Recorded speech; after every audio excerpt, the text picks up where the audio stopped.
Good evening and welcome to tonight's virtual Board of Education meeting for the Westerville City Schools.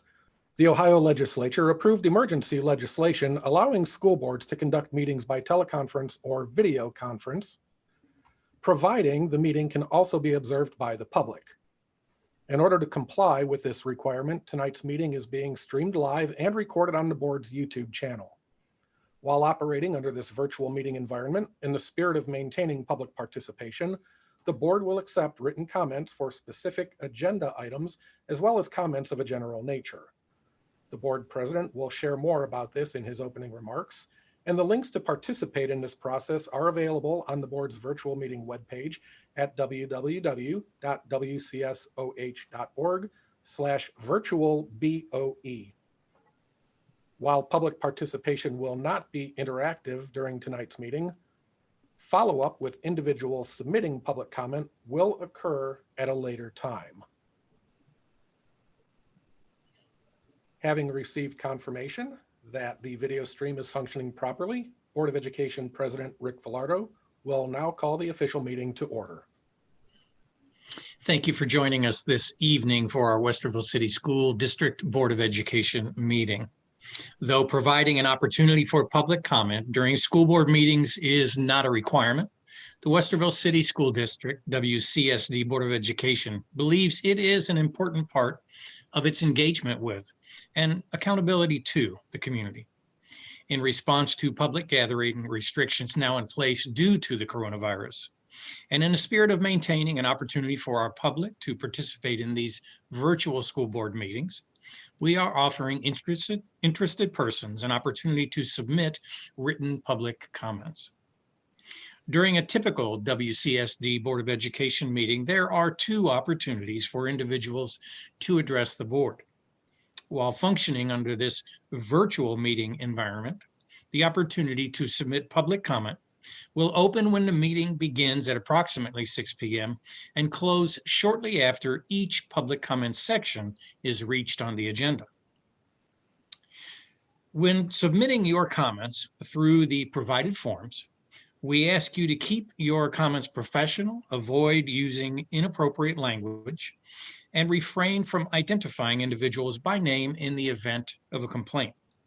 You may use the following links to submit written comments for the board's consideration, submit a comment regarding a specific agenda item, or submit a comment of a general nature. All comments submitted become a matter of public record and are subject to release under Ohio law and the Federal Freedom of Information Act. As with in-person public comments made during a traditional school board meeting, members reserve the right to respond immediately or withhold comment in order to conduct appropriate research and follow up with the speaker at a later time. Thank you in advance for your understanding and cooperation. And with that, Ms. Marshall, would you please call the roll?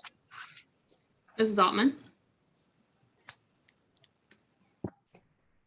Here. Mrs. Davidson. Here. Dr. Nestor Baker. Here. Mr. Bell. Here. Mr. Villardo. Here. Thank you very much. If you are able, would you please stand and join us in the Pledge of Allegiance? I pledge allegiance to the flag of the United States of America and to the republic for which it stands, one nation, under God, indivisible, with liberty and justice for all.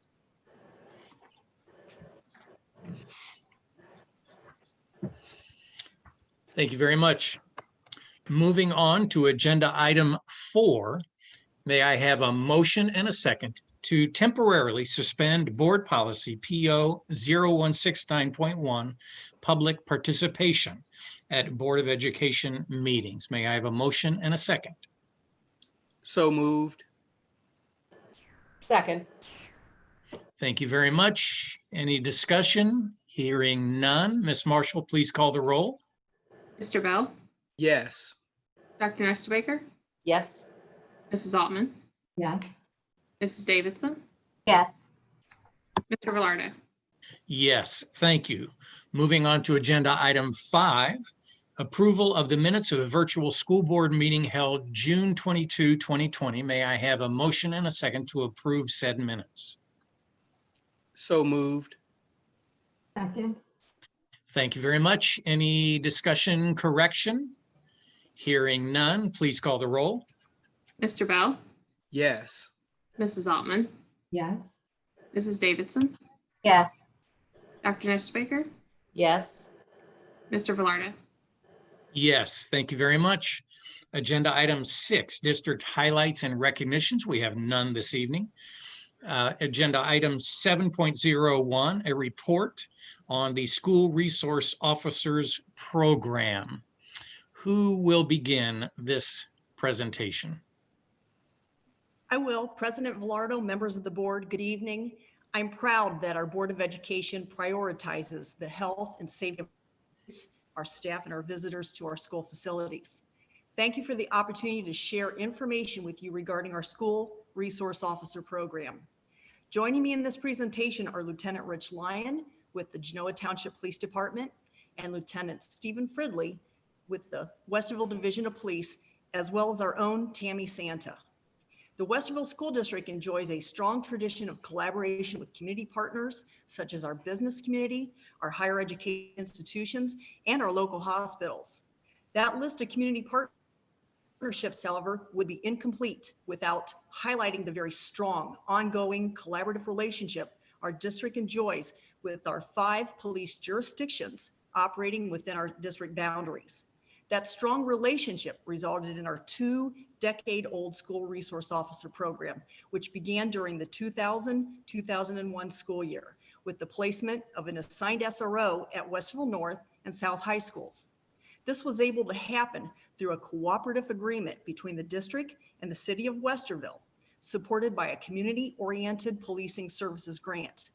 Our 4 middle schools were assigned an SRO during the 2002-2003 school years, and Westerville Central High School, which opened in the fall of 2003, became our 7th school to be assigned an SRO. Both Genoa Middle School and Westerville Central High Schools are located within the police jurisdictions of the Genoa Township Police Department. Our SROs oversee safety drills and instruct students and staff on how to stay safe. In addition to their law enforcement duties, the school resource officers also mentor students, teach creative lessons, and serve as a familiar face for students and faculty to approach with safety concerns. I would now like to invite Lieutenant Lyon and Lieutenant Fridley to further explain the role an SRO serves in supporting the creation of learning environments that are safe, nurturing, and efficient. Hello, I'd just like to thank the Westerville City Schools and the Board of Education for providing us the opportunity tonight. Lieutenant Fridley and I, we're going to discuss the 4 roles of the School Resource Officer Program. Like Debbie had mentioned, you have a mentor or a problem solver. One of the things you'll see when you walk into schools and you visit with an SRO, they're present. They're around the students. They get to know the students. They try to befriend these students and encourage them. I've seen countless examples inside our schools, sitting at a lunch table, having lunch with students, encouraging students who are maybe struggling with their grades, offering to buy them lunch if they can get their grades up a couple points. So, you know, their role, as you'll see throughout this presentation in the schools, isn't just built off a standard law enforcement principle. It's about building relationships. They mediate students quite frequently. There could be relationship problems that, you know, teenagers may struggle trying to figure out. So, you know, they get involved that way. One of the programs that we're pretty proud of here at Genoa Middle School is the LEADS program. That's a program that started about 2 years ago. It takes students that are identified as maybe at-risk behaviors, and the SRO and the assistant principals, they try to mentor these students, provide them character building skills, character building traits. Some examples, you know, the students got together, they painted the basketball pools out on the basketball court. They did the stair rails. They also encourage these kids to do presentations. I got to go watch the students go down to Home Depot and, you know, do a presentation in front of store management at Home Depot and asked for a donation of a grill, and they were successful in doing that. So it was very interesting to see these kids who were very uncomfortable talking in a group setting, putting this presentation together, and then being excited when they were able to use that grill now to provide breakfast to staff members on their birthdays. At the high school level, you know, the SROs are constantly getting, you know, we get constant letters of affirmation for our SROs from parents, from students that have built those relationships over their high school career. I know Officer Graham's been asked multiple times, I don't even know how many times, to hand out a diploma to a student, which I think is a very honorable thing to be asked that. That's really what I take away from that mentor and problem solving piece. It's just to be there to build rapport and relationships. But they also serve another important role, which is the educational piece. They go into the government classes. They talk about law, constitutional law. It becomes an ask-answer session. You know, they ask some very challenging questions, and the SROs are able to provide feedback from a law enforcement standpoint. They go into government classes. They talk about drugs, alcohol dangers. They get into the digital realm and social media dangers. You know, that's the big issue with underage people today. They're also very educated themselves. So these aren't just regular officers that we pull off a street and then we throw into a school. They have to go through an SRO program to get basic training, and that includes stuff dealing with adolescent development, drug and alcohol awareness, de-escalation tactics, crisis intervention. So that's just in the SRO program, but then we also provide these SROs additional training. They get opportunities to attend Ohio, the high school, not the athletic association, but it's OSHRA is the acronym for it, but they get to attend those conferences and get advanced training in dealing with school related matters. Their CIT, which is crisis intervention training. They get to do drug alcohol recognition training. So they're a vital piece, and they can take that and they can try to educate the students on that, but then they can also educate the staff members. They can educate the parents. And the biggest thing I see in this is it's not just the law enforcement presence in there. It's a partnership between the law enforcement officer in the school resource officer, and the school officials. You know, it really is a partnership that they work together hand in hand to try to provide these opportunities, these teaching environments, these learning opportunities. I would just like to thank the board again for the opportunity. I'm going to hand it over to Lieutenant Fridley with Westerville to finish out here.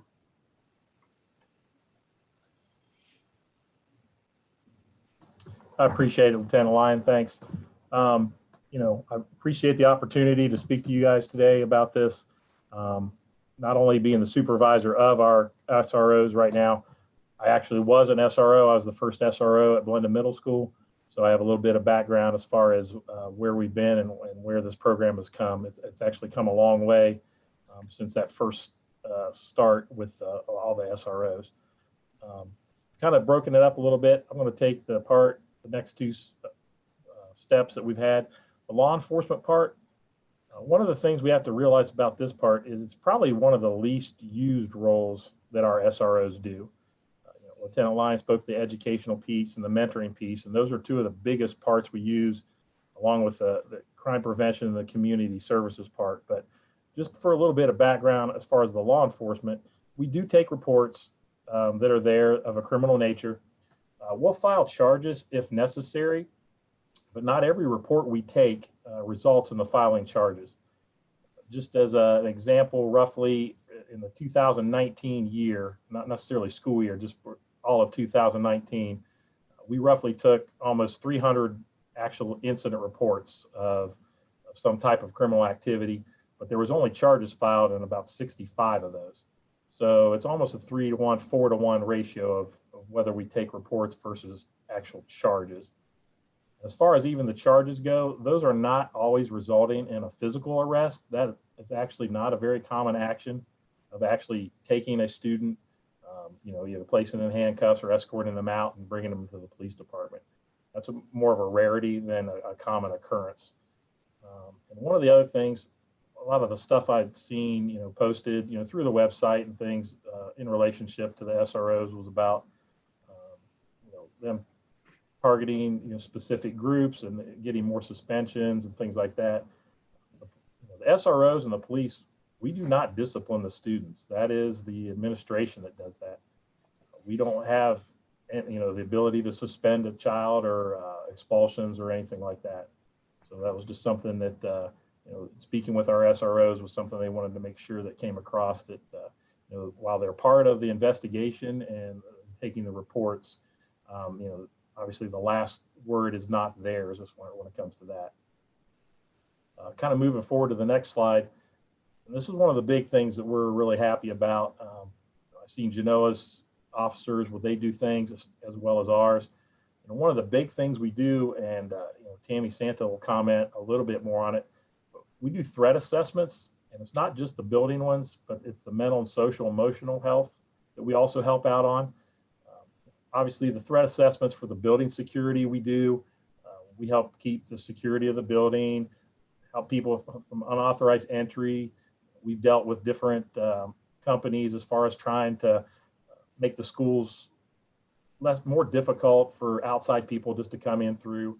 The schools do a great job of providing personnel to help walk the halls and everything like that, because obviously these schools are very large. It's kind of hard for one person to see anything, but it's that relationship that our SROs have developed with the staff and the teachers, and even the students, that they get notified if there's someone that shouldn't be there, or someone that's come from another school, or someone that they just feel is not there. So they've developed that relationship to where those people will come to them as far as try to point out a hazard that may be into the building.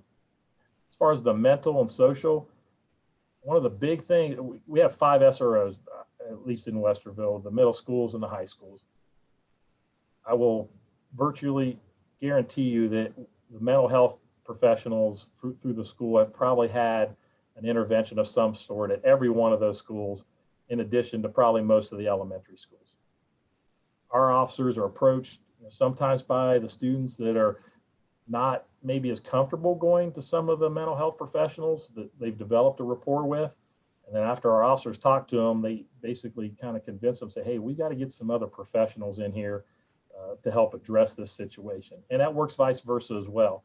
I'm sure there's many of them that will get to one of the counselors, and then the counselors look at things and say, hey, we really need to get the police involved for your safety, family safety, and things like that.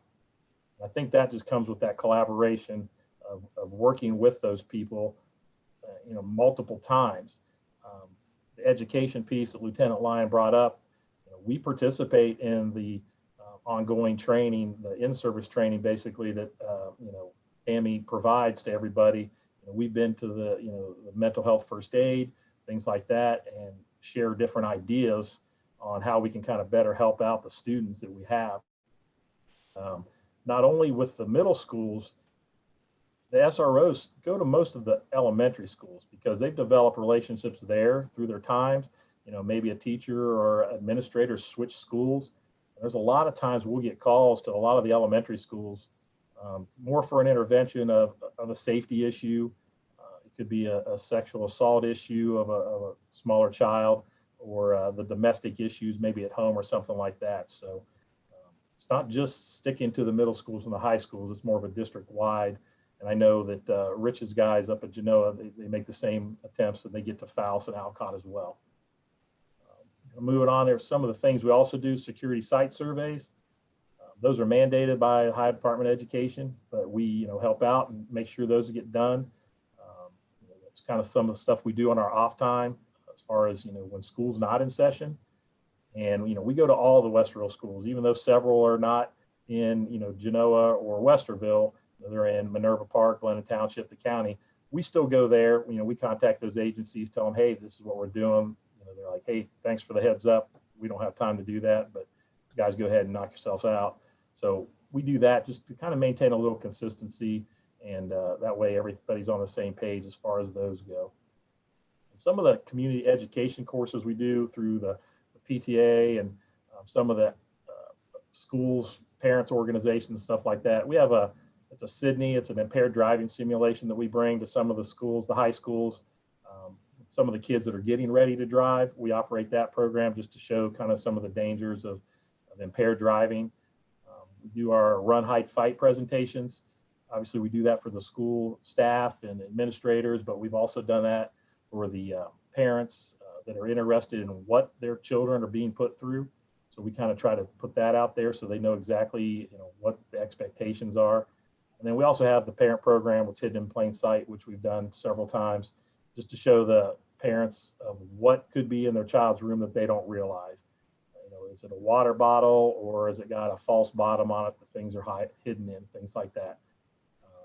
We've also had our SROs involved in some of the cyber stuff, showing parents what apps are not really apps. You grab your son or daughter's phone, it's got 3 calculator apps on it. Most of them don't need 3 calculator apps, but they're just not legitimate apps. They're hiding something. So we look at that as kind of partnering with the administration and the parents, just to try to give a little bit of extra background on how to keep their kids safe. And I think that's about all I have for that. I appreciate the time you've given me to present with this, and Lieutenant Lyon and I both believe that hopefully we've given you some good information to go with.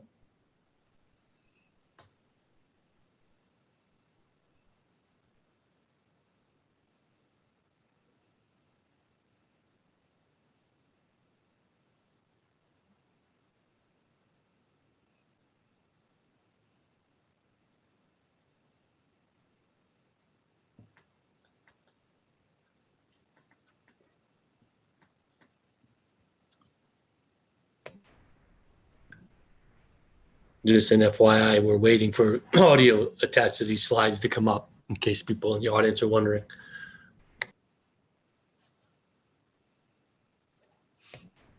And this is clearly a new technical difficulty problem for us to solve. Homicidal or suicidal situations. When we are working on these critical cases. Good evening, President Velardo and members of the board. In addition to what Mrs. Meisner and the officers have presented, I would like to share with you a little bit about how our mental health team and student well-being team partner with our SRO program, specifically as it relates to mental health and wellness. These teams, which include school counselors, school social workers, Concord clinicians, and school psychologists, work with our SROs on a daily basis. This is often during school hours, but also extends outside of school hours. Many of these interactions are to collaborate on cases which require some sort of critical assessment, which means typically that is homicidal or suicidal situations. When we are working on these critical cases and situations, this partnership operates very much like a team. Sometimes it is us asking for our officers' help and perspective, while other times it's our officers asking for our assistance and perspective. More often outside of school hours, we are leaning on our officers for wellness checks. This means that we have received some sort of information to cause us to be very concerned about a student's well-being. Again, often suicidal or homicidal in nature. Sometimes these come to us via social media, our Safe School hotline, or even through email. Whether this happened during our recent spring closure or just in general on weekends and evenings, we could and can rely on our officers for this assistance. We often collaborate on the concern at hand and work together before, during, and after the wellness check has occurred. Another area of collaboration that occurs both inside and outside of school hours is with the threat assessment process. This was touched on a little earlier. It involves a team to determine whether or not a student poses a threat to self or others. And not only do we collaborate amidst the threat and evaluation process, but we really aim to follow these cases throughout a student's time with us. And we do this with a common goal in mind, which is to support and monitor these cases in order for the student to continue his or her success in school as well as in our community. This is an equal team effort from our SROs, our administrators, and our mental health team. We have many cases to offer as examples, but need to remain a little bit more generic to protect the confidentiality. To give you an idea of some of these cases, they have included suicidal thoughts brought to our attention, actual suicidal attempts that we have intervened with during school hours, psychotic symptoms that were assisted with and assessed, as well as homicidal thoughts brought to our attention. And in all of these examples, we each play a critical role in intervening, assisting, and ultimately getting the student the help that they really need. A final piece to this relationship centers around regular professional development trainings together. This involves our school and district teams, which would be our SROs, our student well-being teams, and our threat assessment teams. We meet each year to discuss and review our cases, examine our policies, and really just explore best ways.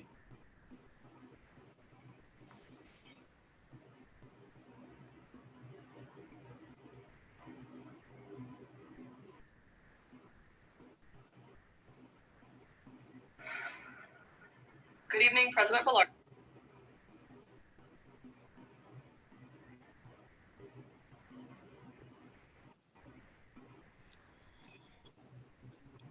It looks like, unless I get the word otherwise, we might have lost just the very end of Miss Santa's presentation. If we get that back, somebody just give me a heads up. At this point, I would say I'd like to thank Miss Santa, Miss Meisner, Lieutenant Lyon, and Lieutenant Fridley for sharing a lot of really good information with us. And I would ask if the board has any questions or anything that they would like to contribute at this time.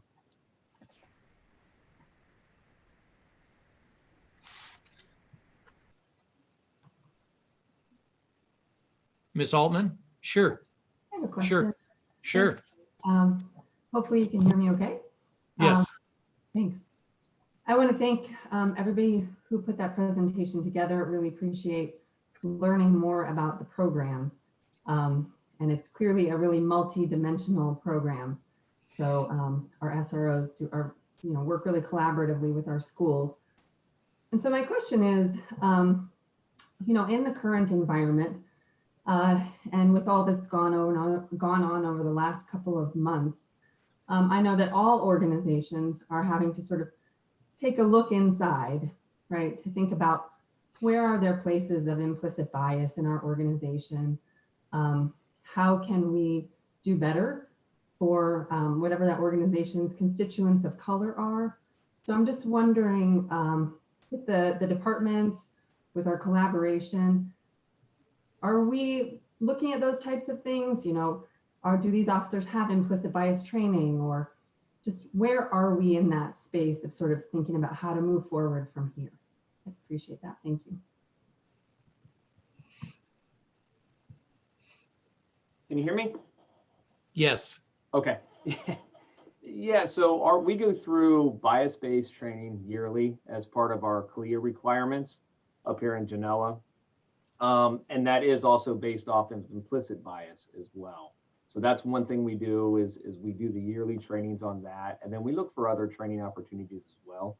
So we're always doing that. We're also looking at some of our recruiting efforts too, to see where we can, maybe clean up some policy on recruiting efforts and stuff like that. But just like everyone else, recruiting is kind of a hard thing to get accomplished right now. So we're looking to see how we can get the best qualified candidates is really what that would come down to. But yeah, we do receive, annual bias-based training, and it does deal with the implicit bias piece as well. Thanks.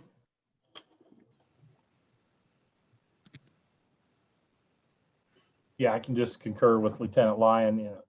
Obviously, everybody has, we go through the CIT training with the critical incident, but as far as the same thing, we run into the same thing as far as recruiting, and then trying to even get some of the people we have here to kind of reach out to some of the other SROs.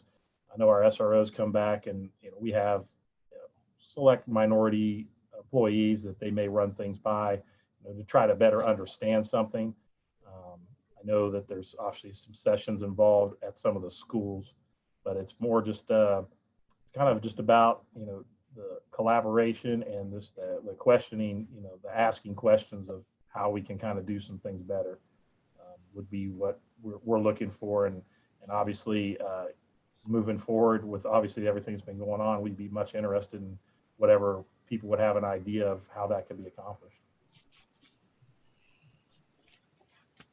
Thank you. Any other questions? Vice President Bell? Yes, sir. I'd like to thank everyone for the presentation this evening. It's been quite educational as we are, as board members, as we are receiving complaints and requests to eliminate the SRO program. I believe that this is for us the first place to begin in addressing those concerns is a history on how the program started, why the program started, and what is the scope of the program. So I really want to, excuse me, really want to thank Lieutenants Fridley and Lyon, Assistant Chief Merchland for being here on the call as well, or in the meeting as well.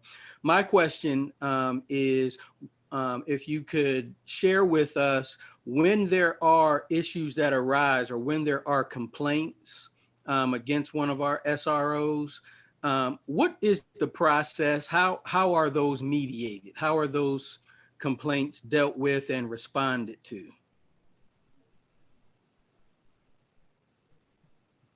Yeah, it's a great question, sir. So anytime we receive a complaint on an officer, regardless if it's an SRO or just an officer, those are fully investigated.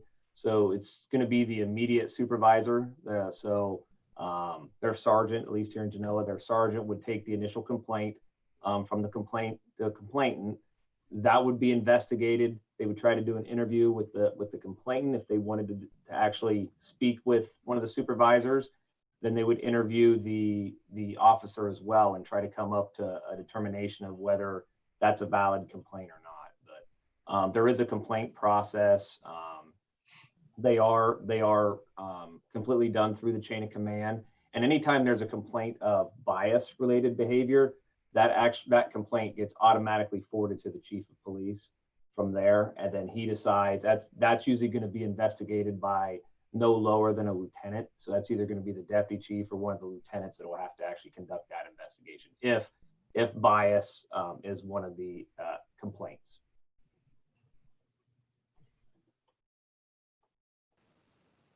And I agree. I mean, it's pretty much the same protocol that most police departments have. We have a spelled out process for, complaints on an officer and how that happens, the steps that it take. But I think we go one step further, more than likely.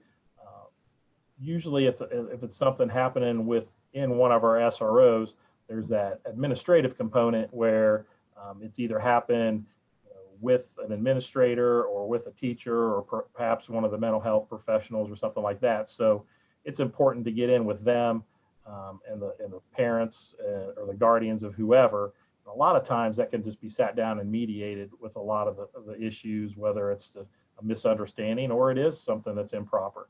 Obviously, if it's something improper, that continues on with the investigative process. But if it's something more of a perception issue, a lot of times that can be mediated there at the school with the administrators.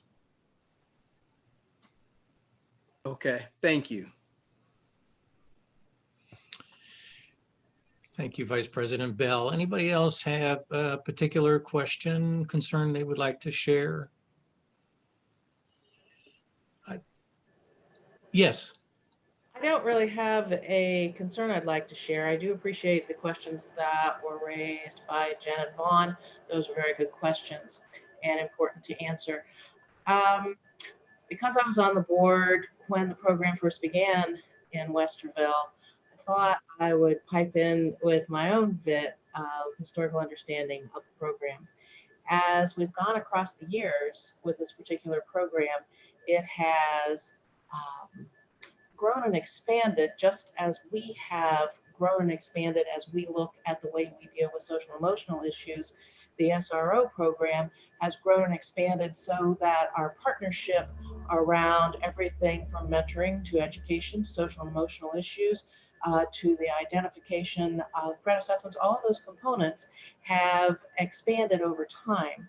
And in such a way that our partnerships together actually make the SRO program a much stronger program now than it was even at its inception. And when we began the program, you know, those were times, if you think about it, in those early years of the 2000s, when we began to talk a great deal about gun violence in schools. And I think sometimes people forget some of the very large societal issues that impact our schools beyond those that are in the current headlines now, as difficult as those are. We were looking at trying to create the safest environment that we could create for our students and our staff and our families. And the SRO program allowed us to do that in a way that made really good sense as working in partnership, so that we didn't have an us versus them relationship with the community, with law enforcement, with social emotional professionals. We had an us program and an us approach, and that we continue to have. There has been an outcry from various communities, and we've heard from some of our own community members about SROs. I want to point out that I have heard many, many, many people, from our teachers to our administrators to our classified staff to students to parents to alums, who have said how important the program is here in Westerville and how the complaints that are raised can be dealt with, as we've heard, but that there are far more excellent stories to be told than anyone knows. And in large part, that's because the SROs we have, they don't run around trying to act like they are in charge, because the school administrators are the ones who do the disciplining. They don't try to take credit for anything like that. They don't engage in the types of behaviors that we have seen in other communities. It's a good program. It works. I supported it then. I support it now. And I'm very proud of the program that we've developed here. Thank you. Any, yes. I just wonder if Tammy is still on, if there's anything she wants to add. She's still there since she was cut off? I am here. Okay, anything that we missed out on that you would like to share? I don't believe so. I think, you know, the end part just included a summary, and then I think, you know, Nancy just said it really well, but we have this longevity of the same faces of officers, coupled alongside not a lot of turnover amongst the mental health staff. And I think that is just different than a lot of communities that I talk to. And when we go into situations on a mental health end, and our police officers are alongside us or we're alongside them, we're really able to work together, whether or not we agree or disagree with each other all the time. It's done professionally. And at the end of the day, it's for the best interest of the student. And so, you know, for me to, you know, have that relationship with so many of these officers and with our teams together, I think speaks to why it works so well. So that was one thing I learned going through this planning of this, was the partnership between our mental health team and the SROs. And I want to thank both teams so much, because it really does make things stronger and more valuable for our kids and our staff. So thank you both.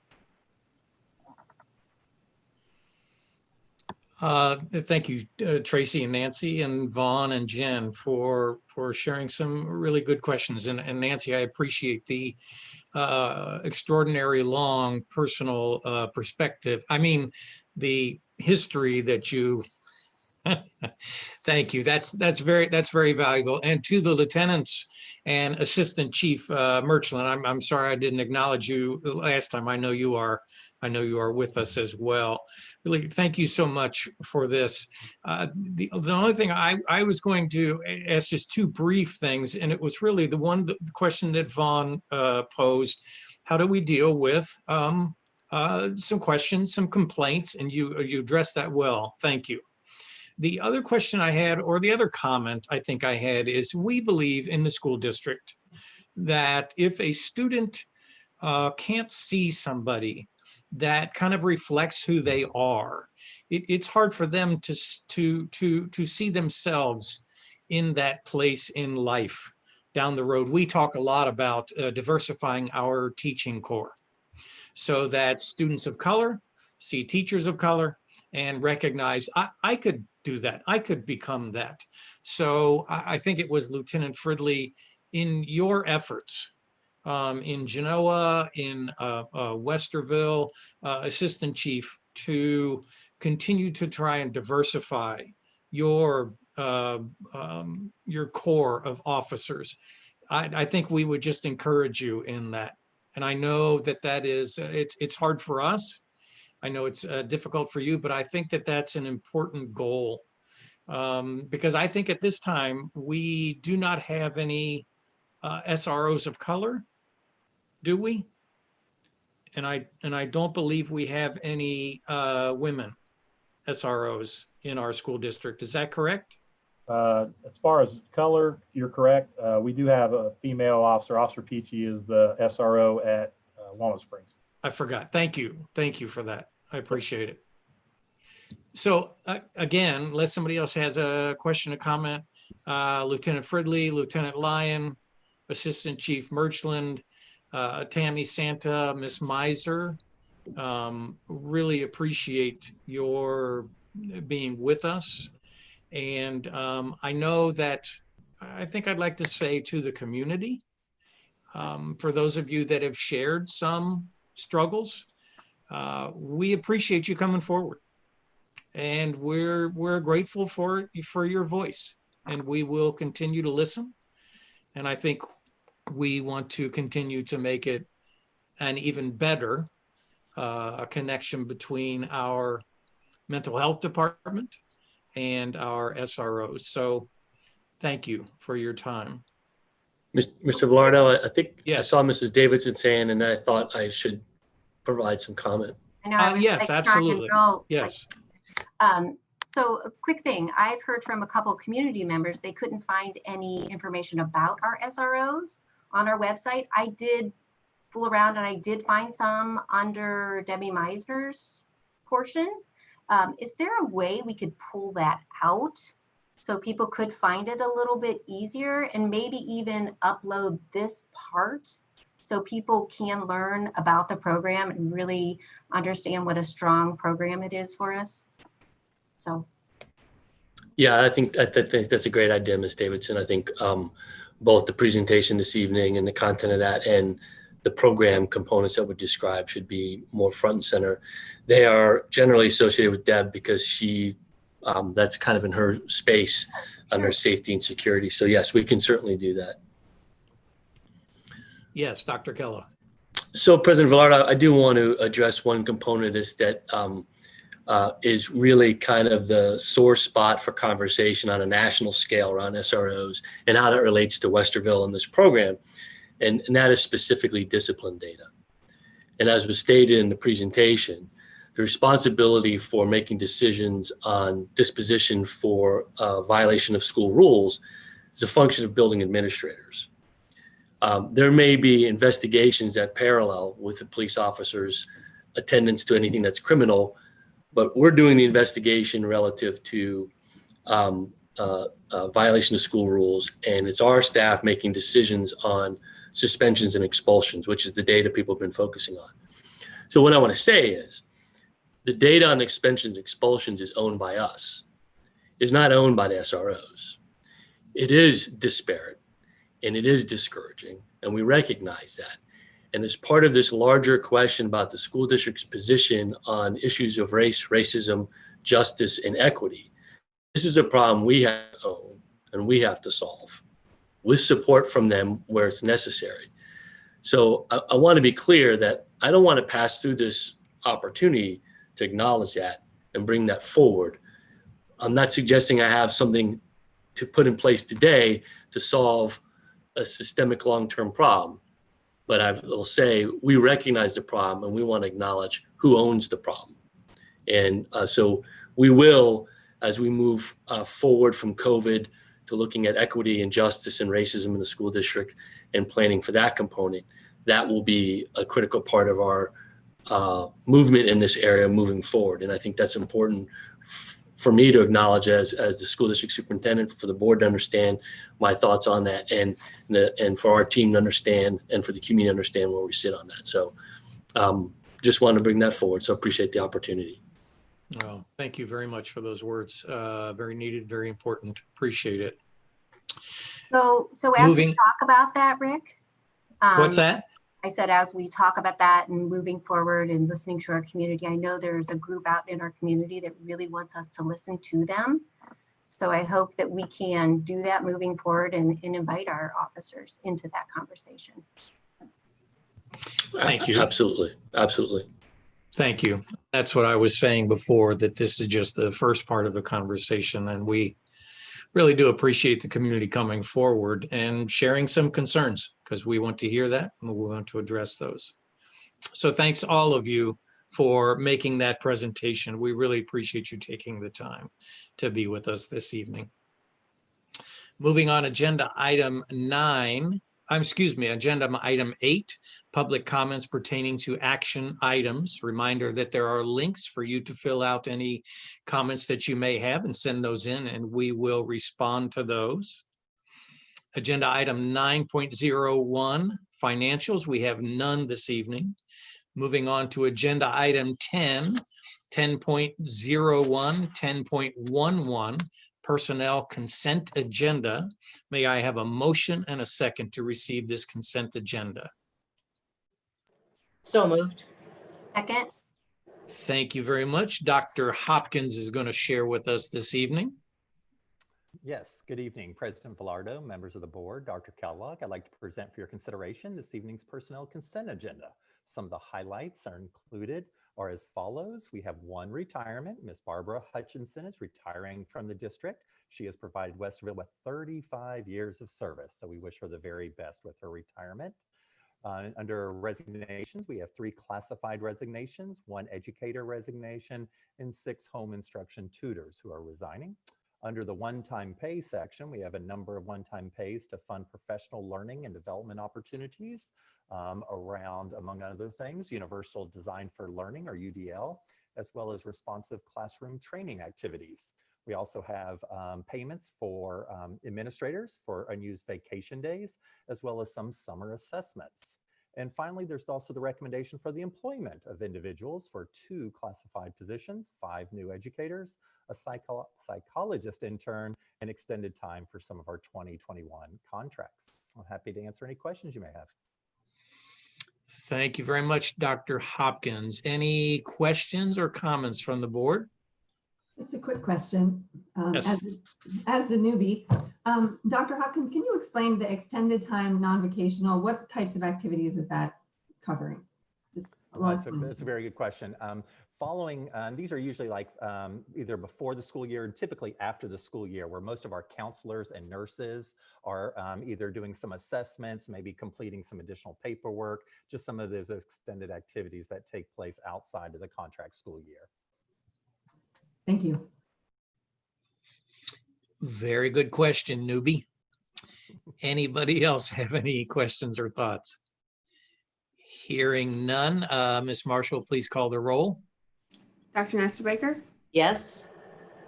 Mrs. Davidson, Yes. Mrs. Altman, Yes. Mr. Bell, Yes. Mr. Velardo. Yes, thank you very much. Agenda item 11, old business, we have none. Agenda item 12, new business, we have none. Agenda item 13.01, a resolution for policy 2431, interscholastic athletics. May I have a motion and a second to approve said policy? So moved. Second. Thank you very much. Mr. Reeves is on the call and going to share with us, I believe. Before Yes. Mr. Reeves start, can I just make one clarification that you're approving a resolution and not a policy? So I just want to mark that in the minutes. Thank you for correcting me, Treasurer Marshall. Mr. Reeves. Yes, thank you. Good evening, President Velardo, members of the board. Because of our state moving to remote learning back in March, which seems forever ago, the OHSAA has suspended their academic eligibility bylaw for the fourth quarter, which is the grading period needed for fall eligibility of the first quarter of the next year. However, OHSAA has no jurisdiction over the local eligibility requirements of each district. As you know, in addition to the OHSAA requirement of passing the equivalent of 5 credit courses, we also have a 1.75 GPA requirement. Given that the fact that during our time in remote learning, we moved to the lion's share of our students earning either an satisfactory or an unsatisfactory, it became quite impractical for us to determine a GPA for the students in the fourth quarter. So what I am asking the board is, if in that policy, the clause that requires a 1.75 be suspended for the fourth quarter, and then reenacted for the first quarter this coming school year for second quarter. So in a nutshell, asking for that to be suspended and so that students entering into the fall quarter aren't subject to that for eligibility. Thank you, Mr. Reeves. They may not have the ability to have a GPA because it was SU, and we still want them to have the opportunity to play in the fall. Correct. Thank you very much. Any questions about that? Hearing none, would you please call the roll, Ms. Marshall?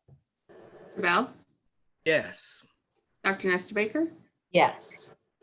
Mrs. Altman, Yes. Mrs. Davidson, Yes. Mr. Velardo.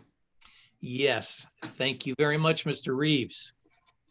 Moving on, agenda item 14, public comments. Again, there is a link for you to submit some public comments, and we certainly will get back to you. Moving on to agenda item 15.01, board comments. Does anyone have a comment they would like to make at this time? Hearing none. Moving on to agenda item 16.01, a resolution to suspend Robert's Rules of Order, item 17.01, our work session. May I have a motion and a second?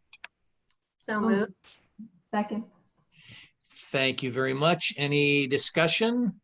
Hearing none. Ms. Marshall, please call the roll. Mrs. Davidson, Yes. Mrs. Altman, Yes. Dr. Nestor Baker, Yes. Mr. Bell, Yes. Mr. Velardo. Yes, thank you very much. We are in agenda item 17.01, our work session, which will deal with the opening of school and all the details, or at least some of the details related to that for this fall. I know that we have a lot of ground to cover, and we will cover as much of it as we would like to tonight. But I think we will, if I may, suggest that we begin with a look at some of the survey results, what our community and what our staff has shared with us in the survey results. And we will also look at, obviously, the direction that came from the governor and from ODE. So if I may suggest, I'd like to ask Dr. Kellogg to just kind of begin, particularly with some of the work out of the surveys so that we can begin our process there, unless somebody else would like to begin somewhere else. Thank you very much, Dr. Kellogg. Thank you, President Velardo, members of the board. So this evening, as part of the work session, it's our hope to work with the board to move us forward on some of the big boulder items that we really need to get settled so we can start digging into some of the more granular details of what school will look like next year. And I know the community as a whole has been very anxious to know what we're going to do, as they are with all school districts. And so although there's continued discussion, many school districts still formulating plans, waiting a little bit further to move boards of education to make some decisions.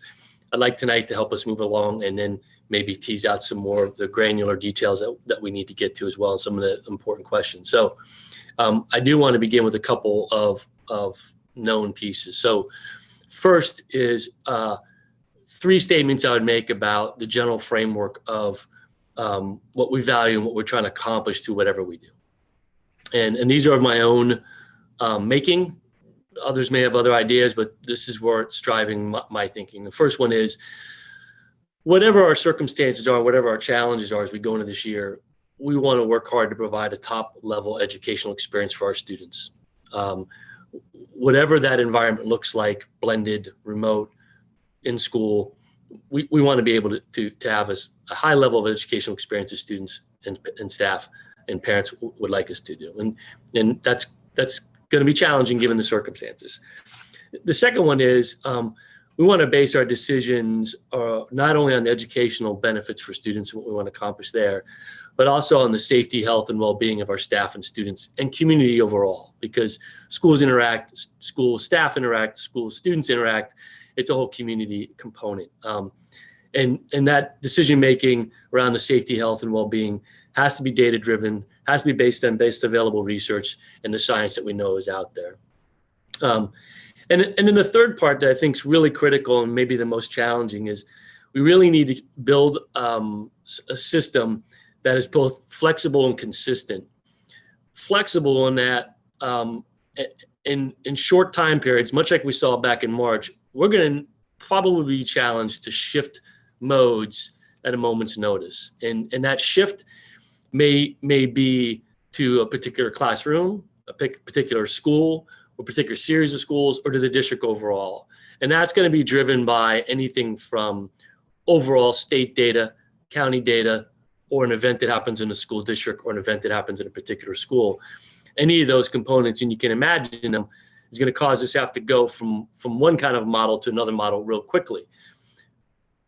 Flexibility often applies lots of change and disruption because you have to change the system. And I think for families, one of the key components is, and for staff, is how do we build consistency in that model? So that if we have to flex from model A to model B, at least there's some consistencies of experience and expectations that everybody along the way is having. And it's not a complete disruption to everything from transportation services to food services to family needs for children's supervision and all the pieces that come together. We need to have both those components in place. And so as we continue moving forward and making final plans, those are drivers for me and big picture questions to ask. Is that going to build those components? And you may have some of your own mind as well. We can toss in here this evening as we move along, but those are some guiding pieces for me. So I start there. The next chunk I'm going to do real quick is kind of go through the information we're leaning on right now as we start moving forward with direction. And the first one I'll talk about is Governor DeWine's recommendations that came out. And I think it's important to recognize that those recommendations were solely focused on the health and well-being of students and staff based on the science of what we know about COVID-19 today. There isn't an educational component in there. It doesn't speak to that piece at all. It speaks to the importance of hand washing, keeping buildings sanitized, wearing masks, social distancing is the basic component. The only required piece in that set of recommendations was the requirement that staff will wear masks or face coverings. So we know that question is resolved for us from the governor. In terms of the rest of it, there's recommendations that we'll talk about this evening related to transportation, social distancing, in particular with face masks. The other piece that is in his set of recommendations that serves as a requirement is to have a face mask, a policy on wearing face masks or face coverings, I would say generally, for students. And so we're going to discuss that a little bit tonight too as well, leaning on the research from our surveys of parents. So we have that chunk of information. which will be on our website. Number two is a document that came from ODE, which is their recommendations that coincide with the governor's, informed by Ohio Department of Health, and also bring forward some of the educational components. And there's some good things in there. Example, ODE is indicating that they plan on producing some assessment instruments that can be used at the opening of this school year to assess gaps in students' learning from the last marking period, which we know is a critical piece. We know not every student made as much progress as we'd like. We'd like to be able to diagnose that better and address that. So that's a good piece in there. And they talk about other components as well that are going to help inform us. So we have that set of recommendations. We have our survey data from our families. And if I got the numbers right today, if I read correctly, we had about 5,800 families respond to the survey, representing over close to 9,000 students, because families could answer the questionnaire for more than one student. So we have a lot of data, not 100% participation, but enough to extrapolate some things from there. And we're gonna look at that data a little bit here this evening as we talk about these consideration points. The other thing we know is we've already collected over time over 300 discrete questions and points of consideration from community members through data collection we've done before, surveys, thought exchange, and from staff as well. That's compiled in the spreadsheet that we've been looking at. And those are some really, really discrete things, everything from how we're going to manage sharing Chromebook devices to what are we going to do with water fountains to what do we do if a teacher's out and we can't find a sub. All those pieces are in there. We know we have to take a look at those. So we have all that stuff. And then the other component that's very important for us to take a look at is this new state component around color coding the counties based on the data. And as we sit here today, there are 4 color codes, 1 being the low level, 4 being most concerning. Franklin County sits at a 3. And of my own analysis, a 3 leaning more towards a 4 than it is towards a 2. Delaware County, another part of ours, is sitting at a 2. So we have that unique opportunity to sit between 2 counties and have to deal with that. And I think that's an important piece, because what we know is our students aren't subdivided in buildings by counties, they're mixed by county. So we are essentially of one county, so to speak. So we have this good bit of information in front of us that now we can start pulling apart and use to lean on to make some pretty big decisions. And so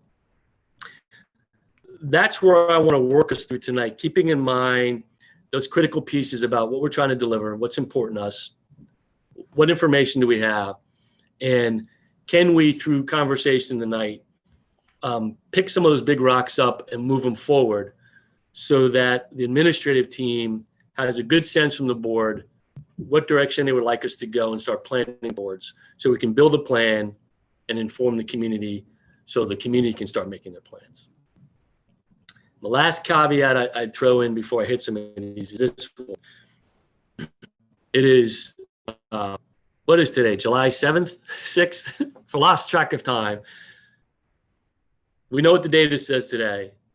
I don't know what it looks like in 6 weeks. And so we may plan something today and in 4 weeks it looks different. And that's the flexibility piece. So that's what I like to work us through tonight. I know you, as many community members, each have some real important questions and ideas and strategies you want to bring forward. I'd like us to get there as well.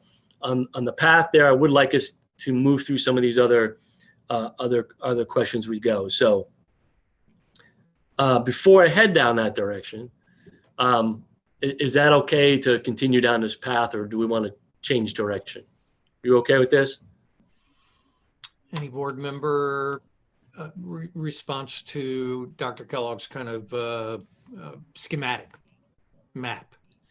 Because as we go through those, I certainly want all 4 of you to be comfortable to jump into any place and raise a hand and raise a question or a concern. This just gives us a map, but I want all 4 of you to be comfortable with at least this launching place? Can I get nodding heads or yes, Ms. Altman, go ahead, Jen. No, go ahead. Thank you. Just since I'm not sure if we'll return to this one, Dr. Kellogg, I appreciate you articulating your statements of value there. And so I don't know if we'll really have further discussion on that.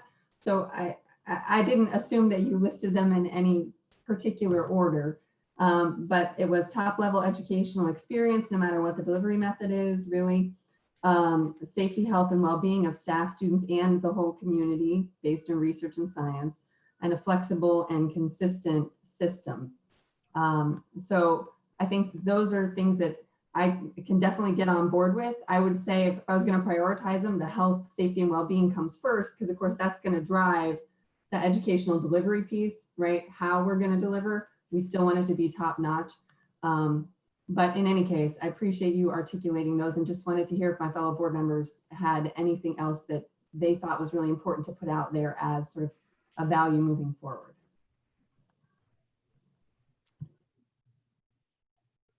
Thanks, Jen. I don't really have anything extra to add to that. To me, we're talking about health and safety. We're keeping our kids safe as we can, which means we're helping to keep our families safe. We're keeping our staff as safe as we can, which means we're helping to keep their families safe. And all of that, we are doing the best we can for our community. And with all of that, we are doing what our core mission has always been, which is to provide the very best education we can. So, as Dr. Kellogg was talking about this, and Jen, as you summed them up, I was thinking, yes, this is who we are. We are about a system that is focused on the health and well-being of our community through the strongest delivery that we can manage to provide at this point in time. So when you talk about flexibility and consistency, John, our values haven't changed. It's a function of how we are going to make them come alive in this particular environment.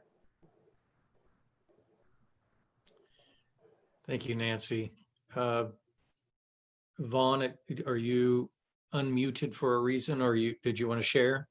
I was just going to say I agree. I would put the second one first, the health, safety, and well-being, if I had to prioritize them. But I'm in agreement with those three driving values that the rest of our discussion and the decisions that we make will be based upon and filtered through those three values. Thank you, Vaughn.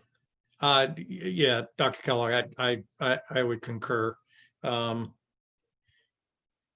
If they're not going to be, our students and staff are not going to be healthy, it really doesn't matter what we do. But I really appreciate you putting in that it's physical well-being and mental well-being and emotional health. If it's just physical well-being, just send them 50 miles away and send them the curriculum. But we love these kids. I don't want us to lose sight of that. You all won't lose sight of that. I'm sorry. I didn't need to say that. So Jen, thank you for clarifying that. That's awesome. Dr. Kellogg, let's roll. I appreciate the reordering of them. I hadn't thought about an order. I think it does make sense to reorder them that way because as I always say about kids, whatever baggage they walk in with us, unless we clear that up, we're not going to get to their mind until we get to their souls, right? And right now, we have kids who are highly stressed about coming back for lots of reasons. And we have to calm those waters so they can come in and engage in the way we want them to do. If we don't help calm those waters as the adults leading it, if we don't do that part, they're going to read from us. They will read from us. And if we're confident in our approach and engage in the practices that we know keep people healthy, social distancing, wash your hands, wear your mask, we engage in those things and we model that, they will learn a lot that's going to benefit them in their future. This is a learning experience long-term for this generation of people. So appreciate that. So here's the first big rock I think we just kind of got to settle on. Based on what we know today, Franklin County's a 3.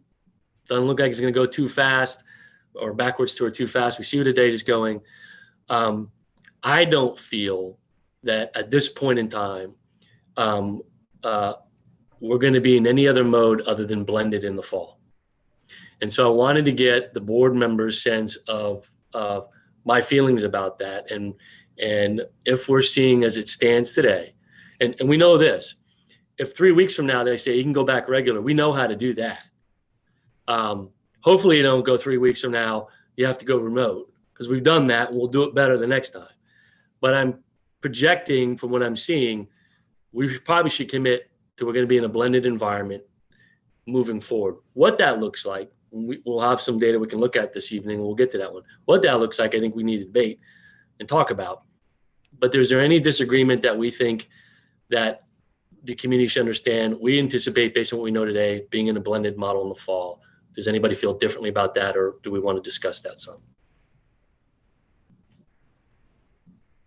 I would just ask one question that connects that to what we just talked about. So Dr. Kellogg, I know you've given this a lot of thought, and it may seem really obvious to all of us, or at least to you, why we would make that decision. But if our priorities are, as we just said, what leads you to that conclusion that that's our best approach? When you consider particularly Governor DeWine's recommendations, which are informed by American Pediatric Association, CDC, Ohio Department of Health, and you look at those recommendations, how they've compiled those together. And that's why I lean on that document, because it's informed by all those other agencies that we've been getting information from for weeks. It talks about that there's a multi-layered approach to reducing the probability of infection. And that multi-layered approach involves wearing masks, washing your hands frequently, and social distancing. We can deal with masks. We can deal with washing hands. The social distancing, the more kids we have in the building, the more challenging that is. As we look at our classroom capacity today, which is in the recommendations from ODE to do this, when we look at our classroom capacities today, as Scott Dorn has done and shared before, what we see is at 50% of our student population any given day, we feel more confident that we can sustain social distancing standards as are recommended in the majority of our classrooms. Coupled with hand washing, coupled with discussion about how much of a requirement for face masks we have, we are ensuring a higher degree of safety. If we bring them all back, we will not be able to maintain social distancing to as much of a degree, and we will lose one of those important components. And pressure on our discussions about having to wear masks, because that will become the fallback, right? So I think it does that. It does sacrifice some of the educational experience. I'm not going to beat around the bush. It means we have to be better working with our teachers, giving them the opportunity so we can be better in that model.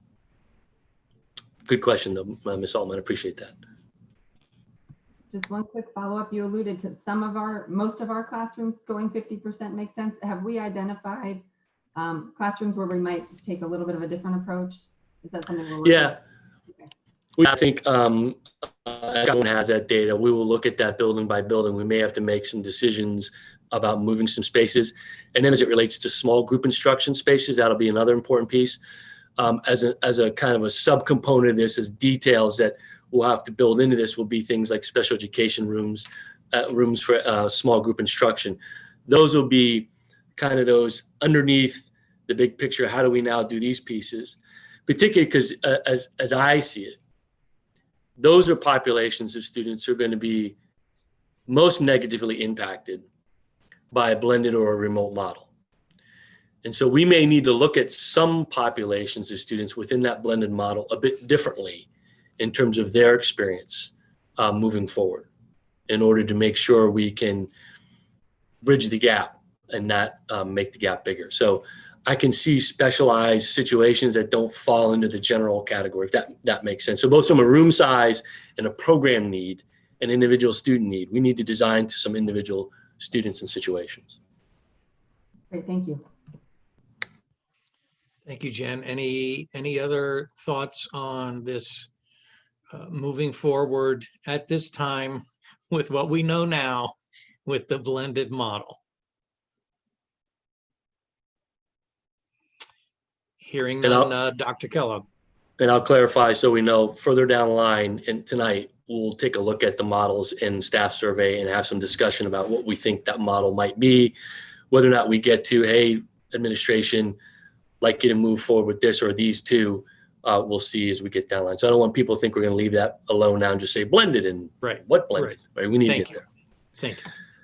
Second one, and this is big in the survey data. One of the questions we asked in the parent survey data, family survey data, and in the staff data, related to a option for a fully online experience. In other words, we know there are some families that, for a variety of reasons, do not want to return at this time until they see conditions that are more in line with what they want their child to experience in terms of COVID-19. And in our survey data of families, somewhere around 30% indicated that they would opt for a fully online option if that was presented. That's a pretty significant population. So we are sharing with the board that we are interested and have already started conversations about what a fully online option would be for families that want to go in that direction. That option would be kind of a off-ramping from everything else for a time period. We've talked about whether or not the commitment is for a semester or for a year. And we know there's always individual times where we have to have some flexibility within that. But in general, a commitment to that model, staffing it, looking at the resourcing of it. We think based on the family survey that we're seeing, that there's a significant population of parents who at this time indicating they would opt for that. So we'd like to bring forward a model to you when, as we move forward in the near future that parents could look at. We would have to resource as an option. We think that, again, I think we think that's shared in the data. And not only is it there, it's also in the staff data. We asked the question, if the district offered an online option, what percentage of our teaching staff would be interested in that model? Because you can imagine there are a variety of staff who have circumstances that make them leery about coming back, and they might opt for that. And there was a significant population of teachers. So we think we can align these two aspirations. People would like an online experience, and some staff who would opt for that if it was presented and it was a good fit for them, they would opt for that assignment. We think we can cobble that together moving forward. So the question is, are you okay with us going down that path and bringing you a plan and the cost piece to that and what that would look like moving forward? Do you think that's a piece we need to do based on the data? I thought we already said we were going to commit to that 2 meetings ago when we talked about some options. We've been talking about it. I'm just trying to make sure we're all, because when we bring it back, there's going to be costs associated with it, and I don't have those yet. And if we're going to spend time on it, if we're not interested because the data didn't say we needed it, right? The data is saying, yeah, I think you need it. I know that now. I didn't know what the demand was going to be 2 weeks ago. Now, 30% is Sure, I've heard significant. from several community members that already heard that, and so they're excited to hear what that is exactly going to look like. So I think our discussion is, what are we going to ask? Do we want cost attached to that? Do we want to see, is it going to be for the full year? What will the timeline be? Can people opt in for a semester? What if it doesn't work for someone? Are we going to outsource that? Or are we going to provide it? Those are some of just my thoughts. Good questions. And so in general, the team that's started kicking down that path, because we had talked about it, then the data came in, so the pace picked up today. I didn't want to spend a lot of time on that if we didn't think we wanted to go there. So they are looking at curriculum options. The model is, as we talked about it today, is not expected to replicate everything that we do in the school today. It's not intended to replicate the entire course of study for secondary. It's not intended to replicate all the experience you have in elementary school. It is intended to be a different path based on, just like our curriculum, state standards, and making sure kids are meeting the expectation of the grade level or course level state standards that are there today. So the outcome design is the same, but the approaches to that learning would look different. So we're looking at curriculum, we're looking at staffing, we're looking at the time frame. We are considering policy decisions related to, can I opt in and then later opt out? Can I opt in later? We want to look at those pieces. And the cost piece right now is really a function of any digital curriculum that we would do to support this. And the team is vetting a couple of products that are out there that other districts are looking at as well to see what the cost would be for us on a per student basis. So we can bring you cost, policy around the things you just asked about, Ms. Davidson, and program description moving forward. So when you're thinking about those things, could you add in there also extracurriculars? So would those kids be able to compete or participate in extracurriculars? Absolutely. It would certainly allow those students, if they still want to do that, to participate in any of those other activities. And I think, again, it'll just be a family choice if that's what they want to do. But yes, absolutely, it would include that. Any other? Yes, Jen. And just another quick thing to think about. I've seen several questions and gotten a couple about multi-year programs, that students are already in. And so as we go and develop that other option, are those programs that we might be able to help support students finishing? I think off the top of my head, if the IB program, I actually have a rising senior who's 1 year into that program. And so would they be able to finish something like that remotely, or will they need to be in person? So I think those are questions that I'm already hearing that would be important to answer as soon as we can. That's a good one, Ms. Altman. I think, yes, we need to bake that in. My personal preference is we don't want this to limit any students' opportunities, particularly if they've already established that or it's within their aspirations. So we can bring an answer to that one, particularly IB, as part of that plan. It's a great question. Vaughn? Other questions? Go ahead. Vaughn, did you have something? Yes, not a question. Let me know if we'll talk about this later or if now is okay.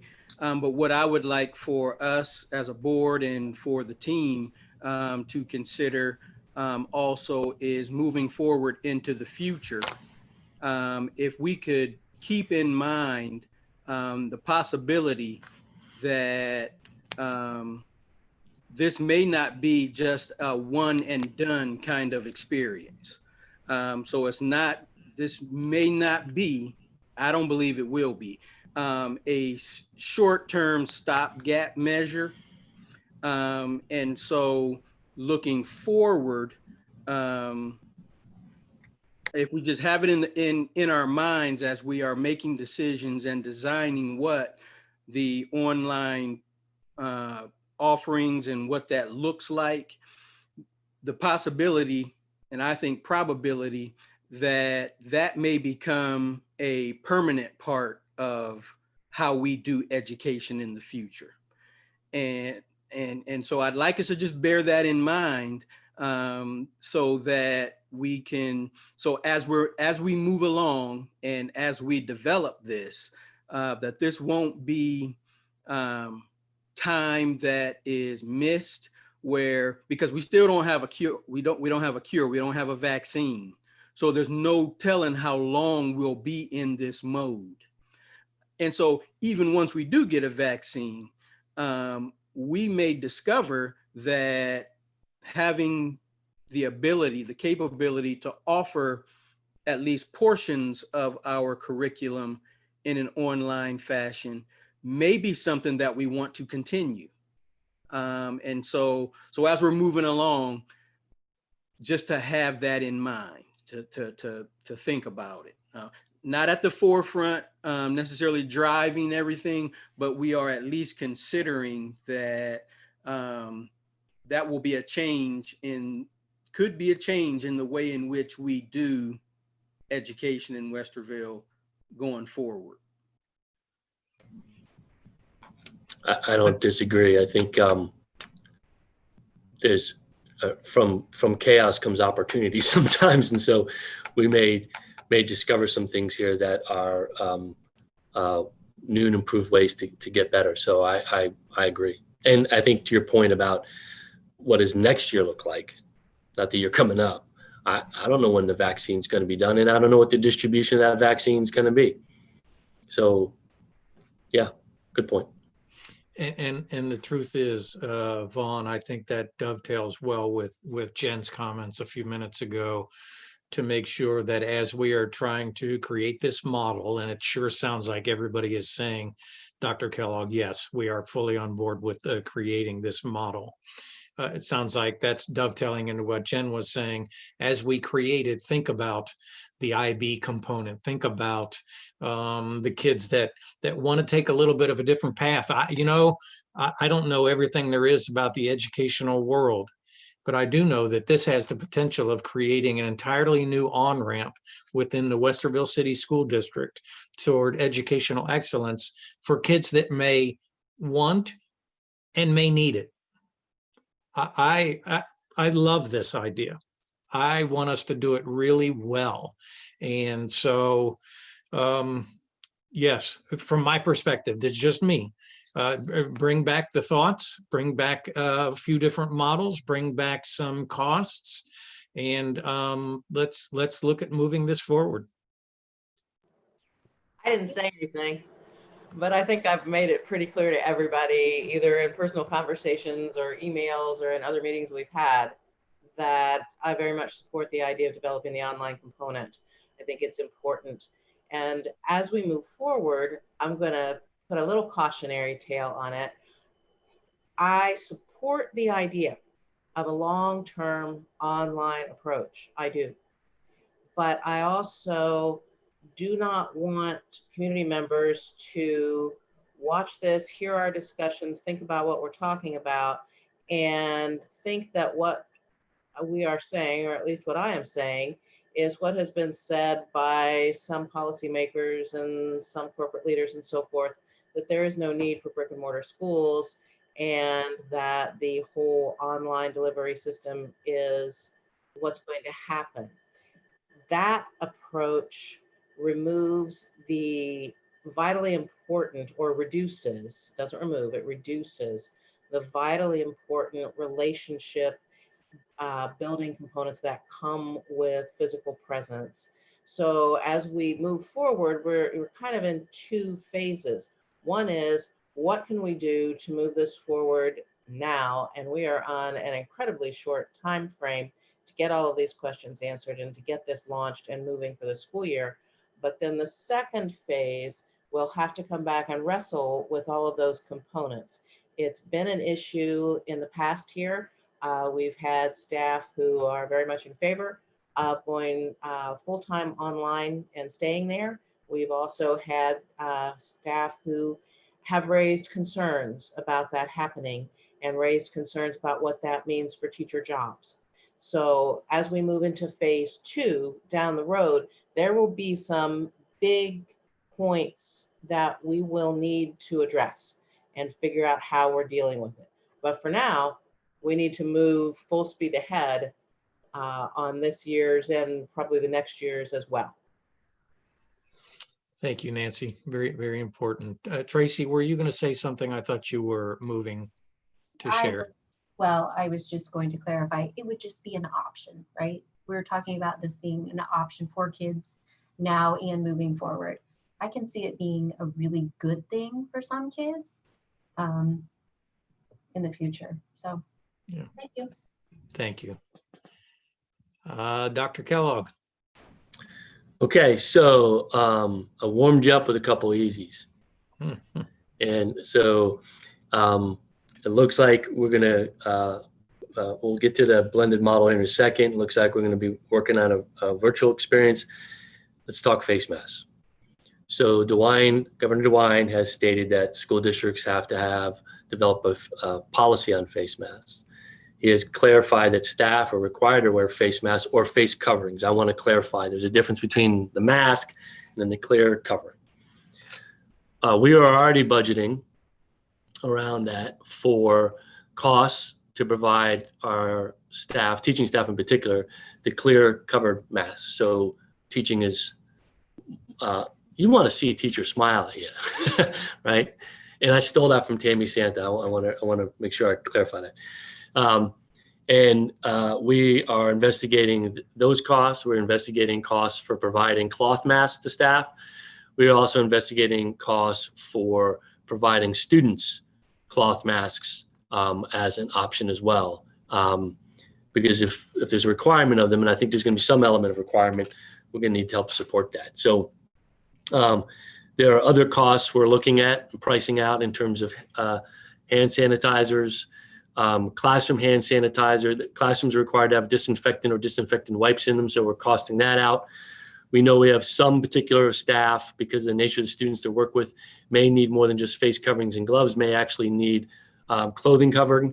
So we're looking at those. So we're collecting that information in as well. So on face masks, face coverings, here's the where things work. From Governor DeWine, his requirement that staff wear masks seems very consistent with our family sentiments from the survey, if you look at that. And that generally more than 60% of our families are favoring staff wearing masks, that they would prefer staff to wear masks, not as an option, but as a requirement. So I think those two coalesce, and that's good. So we don't have to worry about that one because it's ordered, but we know it works well. For students, language is important. What Governor DeWine said in the Ohio's plan was for grades 3 through 12, it is strongly encouraged in buildings that students wear masks. So the other place masks are talked about is in reference to on buses. So if we go with the blended model with 50% of our students, we know of roughly 50% of the kids on the bus. Even at 50%, we're gonna have places where more than one kid is on a seat. So we're gonna be inside of the 6-foot social distancing on a bus that's sanitized. The masks on the bus from DeWine is strongly recommended. I would recommend, as we consider face mask policy, that on buses, all students are required to wear masks. And I think that's consistent with our parent data as it relates to buses.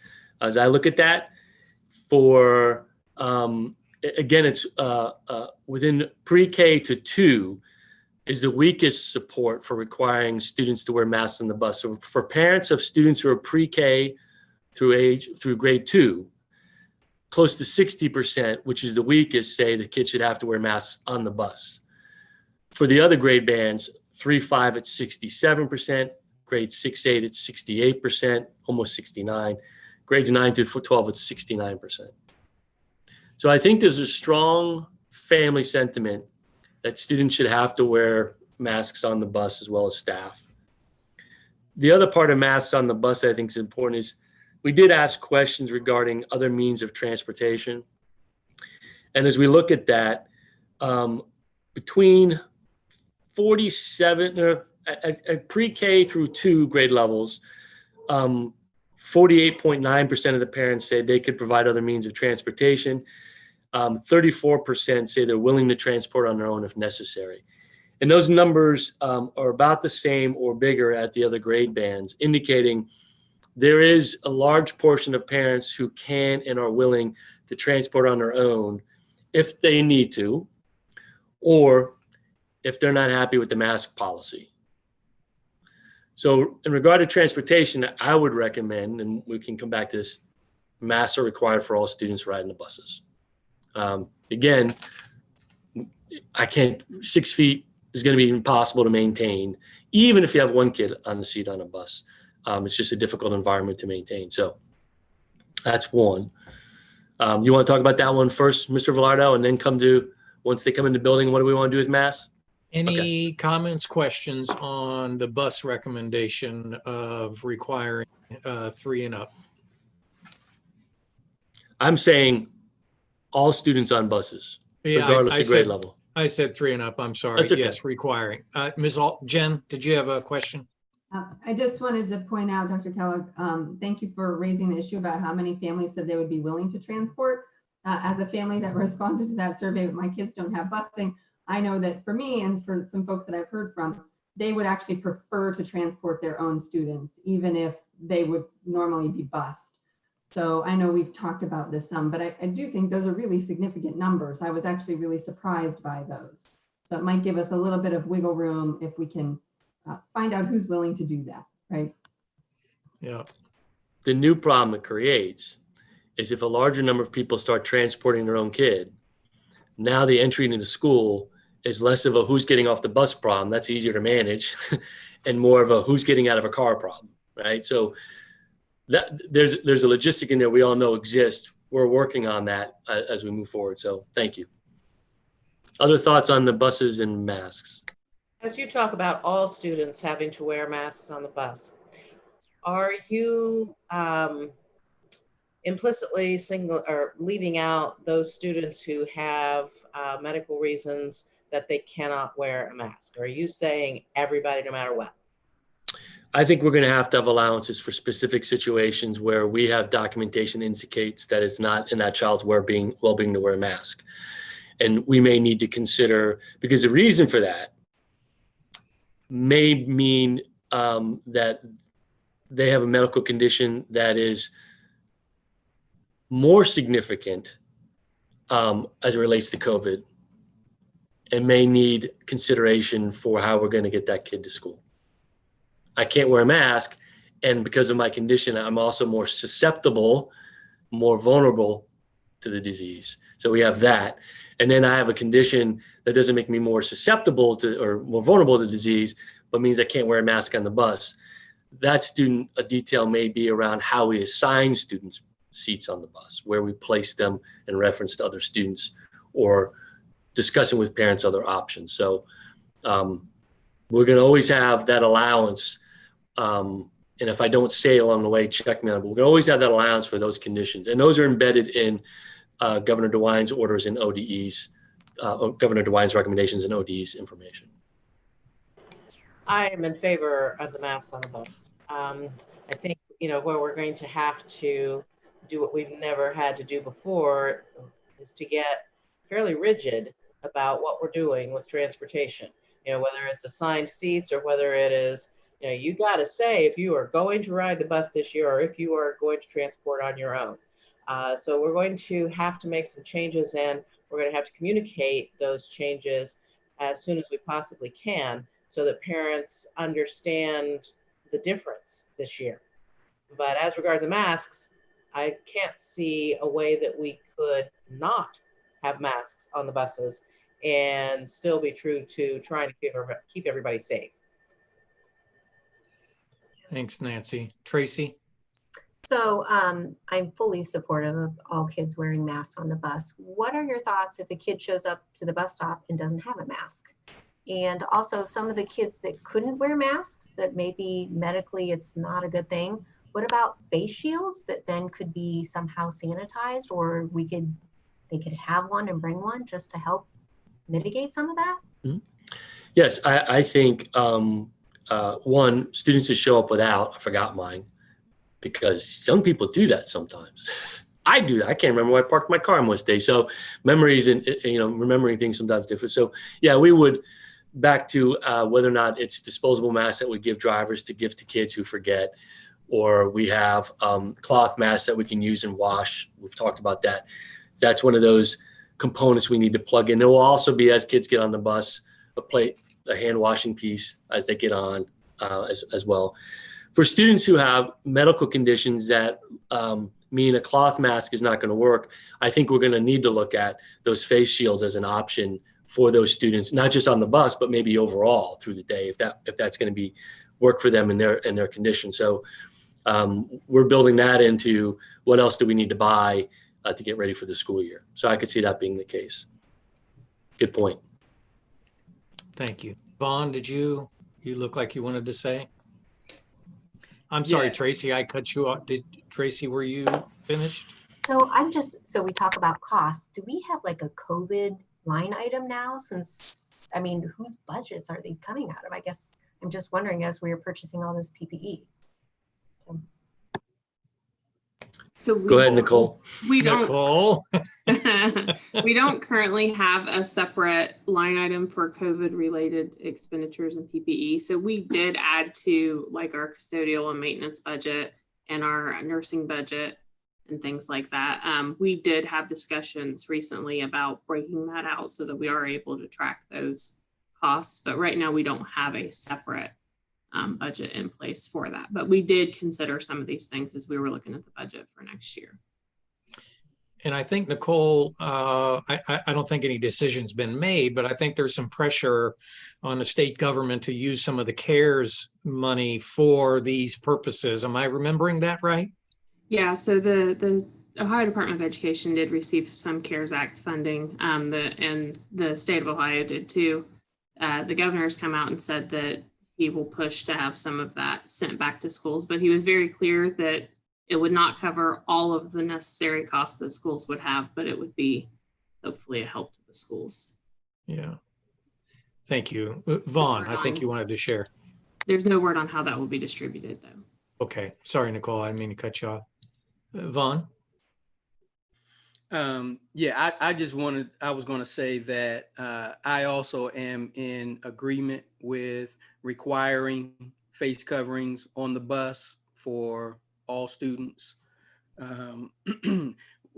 Based off of the credible medical experts that I have seen and read, there's, without exception, they're all saying in that kind of confined space, one of the ways that we can help limit the spread is through the wearing of face coverings. So I don't know how we could not do it.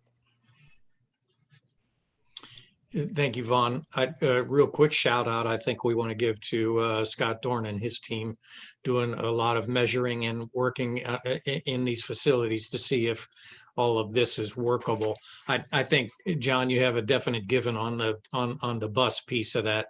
I think we need to address the in-school third grade on up, et cetera. Do you want to flesh that out real quickly again for us to dive onto that? Yeah, so in that place, DeWine say grades 3 through 12 strongly encourage, which is different than strongly recommends, right? Buses strongly recommends. Once in the building, it's strongly encouraged. Similar to Governor DeWine's recommendations, our data from our families came back. For families of students who are pre-K through grade 2, there was the weakest support for requiring students to wear masks in the building. It was about 51%, 50.6%. And I suspect that that is a function of knowing how little people behave and how difficult this is for them. And I also think that we're talking masks, we probably should be saying coverings. Maybe it's different if it's a covering. I'm not sure. So I think we all see that as problematic at that age group. Grades 3 through 12, there's a lot stronger preference for students being required to wear masks. I was frankly surprised in this. I think the timing of the survey was well out of dumb luck.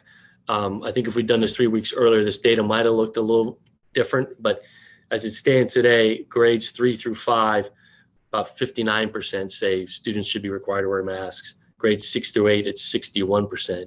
Grades 9 through 12, it climbs to 63%. And I think some of that's a function of people's perspectives on the age of the students. I would say, and this is kind of consistent with what I've heard this evening, particularly from Reverend Bell regarding how long this is going to be. This is a new lifestyle thing for Americans. We just have to wrestle with it. And so this is a learning experience for kids long-term that this may be something that comes and goes in your lifetime. And here's why it's important for you on behalf of other people, right? So moving forward, I would suggest that the requirement for a mask, and we can drill down to pre-K too, what does that look at? But for 3 through 12, I'd suggest that they are required to wear masks in school. Once they're in the classroom, I think we can talk about some latitude. But in between, because of the difficulty maintaining social distancing. We can still have hand washing stations. They keep their masks on. We have 50% of the population. Once they come into a classroom, they will generally be spaced 6 feet apart because of the small number of kids in the classroom space. Then the question becomes, once I'm seated, does the need for the mask change? The needle change a little bit. And I can make the argument for no, with allowance for teacher latitude. So if a student needs to respond to a question, if there's a presentation, if there's something they need that for, maybe it's teacher latitude for opportunities spaced out for a student to take the mask off for a minute and recover. I think a mask that long time is pretty challenging. I can see the policy being that once they're seated, since there's social distancing, we would allow for the mask to be off. So once we get in the classroom, then I have a little bit more debate in my own mind and with my own team about what that might look like. And so thought I'd throw that on the table for you. And I'm just talking 3 for 12. We can also talk pre-K through 2 as well as what we would want there. So thoughts? Yeah, let's take a look at the 3 through 12 for just right now. What are your thoughts on this idea, this proposal? In a classroom with the door shut, masks off, concerns me. So there's no ventilation. I would much rather kids not have them in the hall if they're not too close while they're moving. That would not bother me as much. I think in the classroom, it's concerning, and I really worry about our staff. So not so much the kids, but the staff. So just my thoughts. I'm in favor of face coverings for all students 3 through 12, whether they are in the class or in the hallway. I do think we should allow for some teacher latitude where, you've had, at 6th period, you've had this thing on all day. Yeah, you could take a break, take them off for a few minutes, but then we need to put them back on. Because again, the medical experts are pretty clear that one of the major ways we stop the spread and contain the spread is through the wearing of face coverings. And it's for the protection of our staff and our students. Thank you, Vaughn. Nancy or Jen, any? I am wrestling with it in the classroom all day long. While I certainly understand, Vaughn, what you're talking about, I struggle with seeing how little children, especially the young children, are going to be able to wear those masks all day long, nonstop, everywhere they are. And I favor some teacher latitude in that. I think as we look at hallways and so forth, while they're still passing back and forth, in my mind, there is a significant exchange or possible exchange of those ubiquitous droplets that we've all heard so much about. So I'm concerned about the hallway passages, the cafeteria stuff coming in from the bus. All of those big crowd things worry me. But in the classroom, while, I guess my default would be to encourage masks or shields, face coverings of some sort, I would like to build in some teacher latitude so that we don't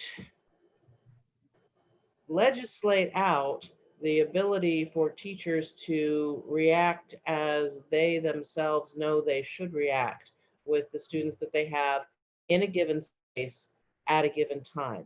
Because there will be differences from day to day and space to space as we look at what the classroom looks like.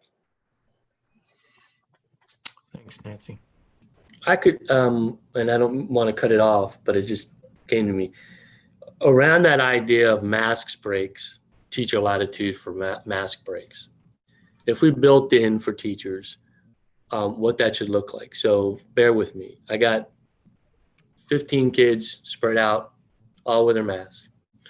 And based on my seating chart, every other kid can take their mask off for a few minutes, right?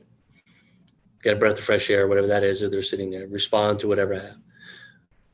Mask back on, wipe the surface. So if it's not every kid taking it off at the same time, and we're all now spreading droplets, if there's some spacing between the people who are taking the masks off, and then expectation of cleaning once the mask goes back on for any droplets, then we may be able to build in some, and keep in mind, we have to run some of this by the health department. That may give us some standard operating procedures for teachers to operate under, which to say, if you choose to allow some students to take their masks off, here's the protocol for doing this, and here's what needs to happen to enhance the safety and security. Maybe that's a way to bake that into a mask policy. Because I could also see, if teachers don't have good direction on that, if it's just discretionary, they're going to be uncomfortable and they're not going to be sure what to do. We want to give them the tools to do it as best as possible. But that kind of a model might be something we present to the health department and say, we're considering this, what would be your recommendation? So how would you feel about that? I like that, John. I like that. It's a good idea, in my thinking anyway.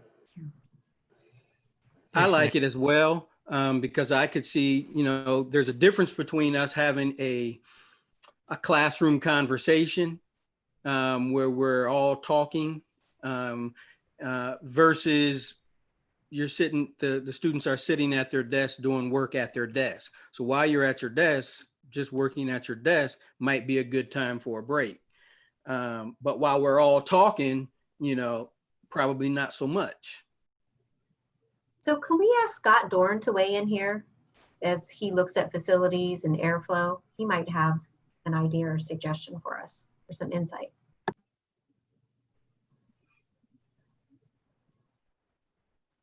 Hello. Hello, Mr. Dorn. Hi.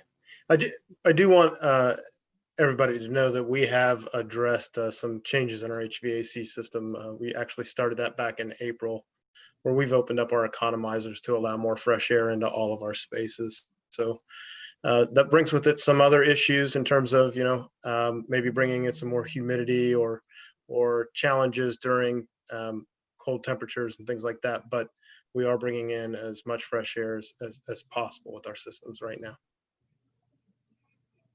Thanks, Scott. Jen, I think you were going to ask. Yeah. Or say something. Yeah, so I appreciate Dr. Kellogg, the on-the-fly brainstorm there about that.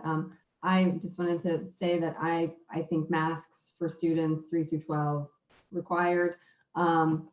In classrooms, I do think you're right that we need to give really specific guidance, and here the science can help us, right? We know that for contact tracing, like a certain number of minutes of contact, they don't even count that for contact tracing. I think it's less than 10, right? And so somebody knows that science better than me, but how many minutes does science tell us would be okay for like every other kid to be unmasked when they're not talking? So I just really encourage us to get the best information on that. And I want to say too that I'm also trying to weigh, not just staff, which is super important. Like staff would have a little bit of control in that circumstance, right? That's important. But there will be students who will be very uncomfortable with their peers unmasking, right? And so for those kids, they need to know that there are rules about that. If they walk into a room and the teacher's like, okay, guys, we're going to take them off today, that kid needs to feel empowered to say, no, that's not how this works, right? So I think there's some space probably to give kids a mask break, but yeah, I think giving some real parameters based on science is going to be really important. Help our staff members, but also help those students who are really uncomfortable in that situation. That's a great point, Jen. And if we provide the staff with some real legitimate guidance, that takes some of the pressure off of them of having to decide, okay, should I let them take it off? I don't know. This one doesn't. This, and the sequencing of it, how we do all of that, and if we are able to do 6 feet.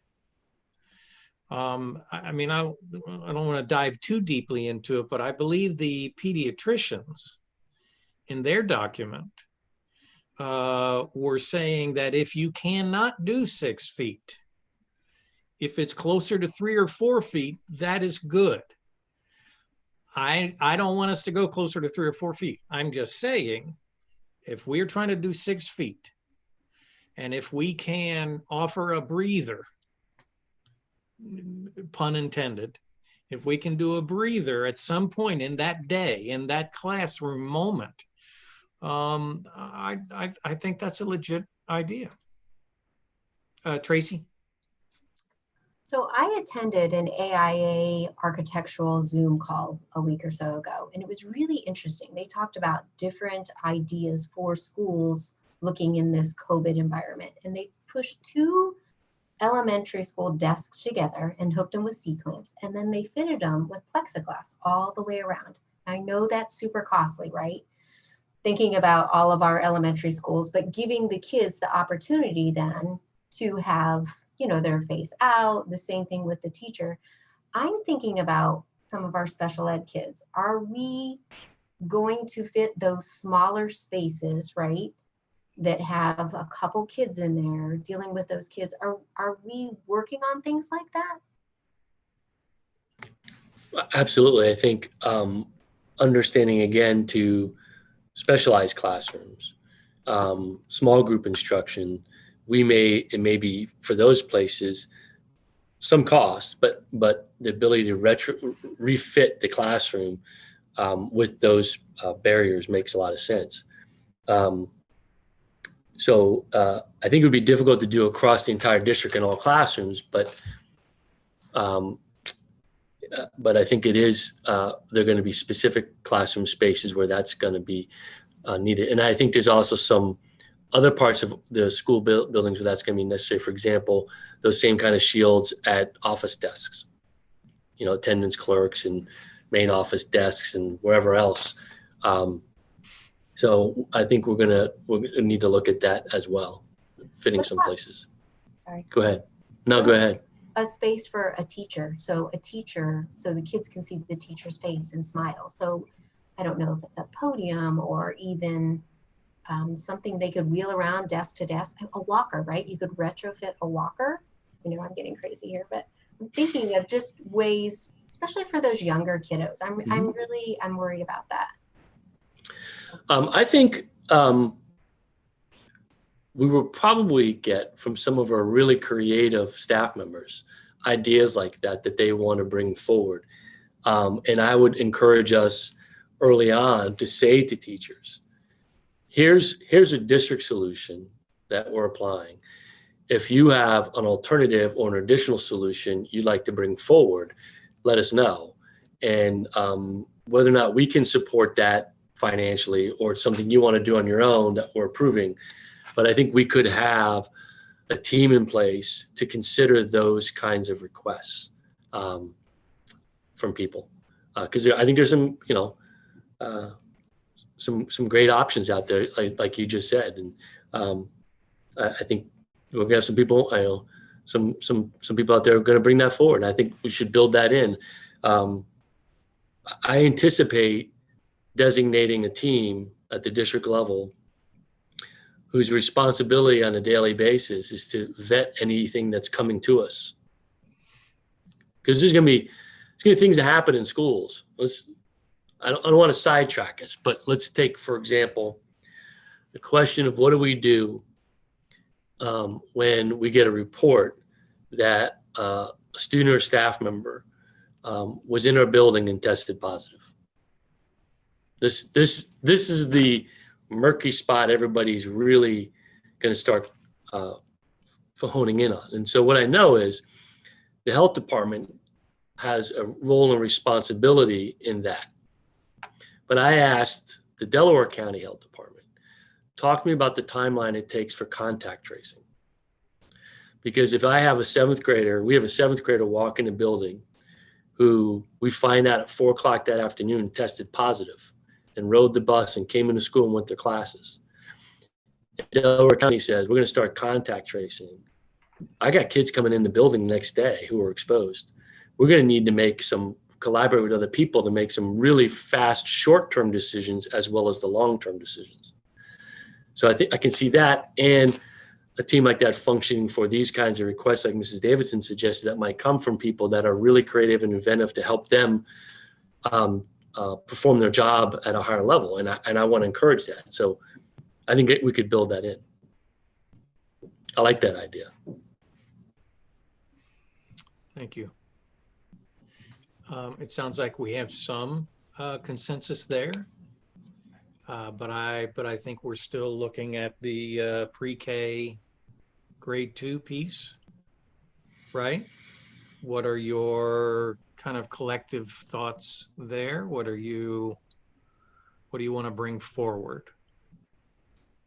President Velardo, before Sure. I just back to what Tracy was talking about. I wanted to give Mr. Dorn an opportunity, just because I've seen some stuff come through on the finance side about what we have been doing, and I know there are some things in motion for like the plexiglass and things like that. So I think it would be helpful if we heard from that perspective. That'd be great. Mr. Dorn? Yes, sir. So we have been talking about quite a few things tonight, and I think you probably can see from my background that we have been gathering and storing supplies for a couple of months now. We do have some partitions that are in place, and also some that are on order, and some that we're allocating funds for right now. So, I think we've gone back to those small learning spaces several times tonight. Just know that when we know how many students will be in the room is actually when we know how we'll have to modify the room. So, for example, if a reading classroom may have 4 to 6 students in it, so when we are in a blended model and we have a 50% capacity, if those rooms also have that 50% capacity, they actually will meet the standard right now. But if by some chance of scheduling, they have a greater number of students scheduled for that room, then we would have to do some more partitioning and things like that. So yeah, we're spending a lot of time looking at all of these classroom spaces, as well as all of the PPE supplies, and I feel like we've done nothing but shop for the last month, but we'll keep working on it. Thank you, Scott. Thank you, Nicole, for bringing that back in. Really do appreciate that. Thoughts on the pre-K grade 2? Jen? I'm just worried about, I'm worried about kids, but I'm really worried about the staff here, because of course, these are the kids who want to be on you, right? Yeah. Next to you, closest to their teachers. And I know the teachers will be masked. I just feel like, face shields, I don't know if we can require it across the board. I'd love to hear what my colleagues think, but boy, that's a tough one. And I think, Dr. Kellogg, am I remembering that for this age group, the parent or family survey was at 51% for masks required? Yes. Yep. Yeah. So there was a small majority of respondents who, and that was phrased as masks, correct? We didn't get. Yes. Okay. It might, it might look different. This might be an area where we need to work with Barb Wallace and reach back to some of our leaders in the pre-K2 arena and vet some ideas and see what they might suggest to us. My sense is we're very concerned if there's nothing.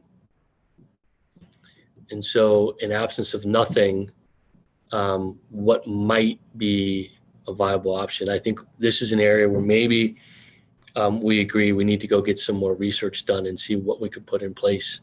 And I think we have a team of people. And I can, frankly, I'm on a call every week with Central House Superintendents Associates. So I'll be online with 20 superintendents tomorrow, and I can ask them what they're doing in this space. So maybe this is when we say, we got concerns with a nothing policy, but we're not sure we have the right answer yet. And some of the ideas, I think Mrs. Davidson presented some good ideas, the face shield ideas. Maybe there's something else in there we can do that would be beneficial. Does anyone from Barb Wallace or the rest of the exec team who's online, do you have any other thoughts on that idea?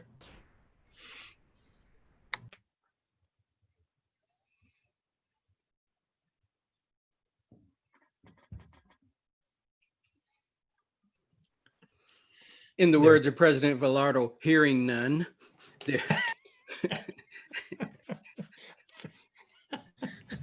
Yeah, no one wants to own it. Yeah, I just wanted to chime in real quick and say that I have trouble with the nothing. I know it can be, I know it's going to be challenging, whatever it is. But again, from the stuff that I have seen, face coverings is a big part of that. And so I think we really need to consider it. And so I think we should do it. I agree, Vaughn. I think all of us are probably saying we have difficulty with nothing. I don't have an alternative to bring forward. I would love to, John, for you to talk to the other superintendents. I'd love for Barb and her team to talk with some folks around Central Ohio.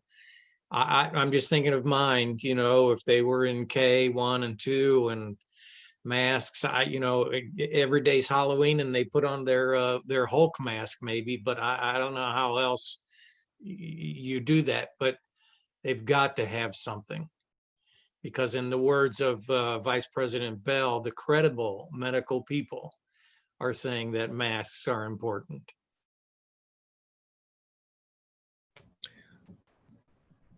We will pull that one in for more consideration, see what we can bring forward along the way. But I think we can find something. We're creative, right? For nothing else. Is everybody okay with that? I want to make sure. Okay. So thanks, yes. In regard to face mask policy, wear them on the bus. We have some thoughts on 3 through 12 with some classroom latitude and some structure around what we'll call face mask breaks. We need some more information for pre-K too. I think we can chunk that, move it over here and get some action going on that one. Good stuff. Appreciate that. Next one, it's getting hotter. So let's take a look at what parents and staff said about the various blended models and whether or not we can find a leaning towards a particular direction. So my review of the data, and I'll tell you what I did for the family survey data.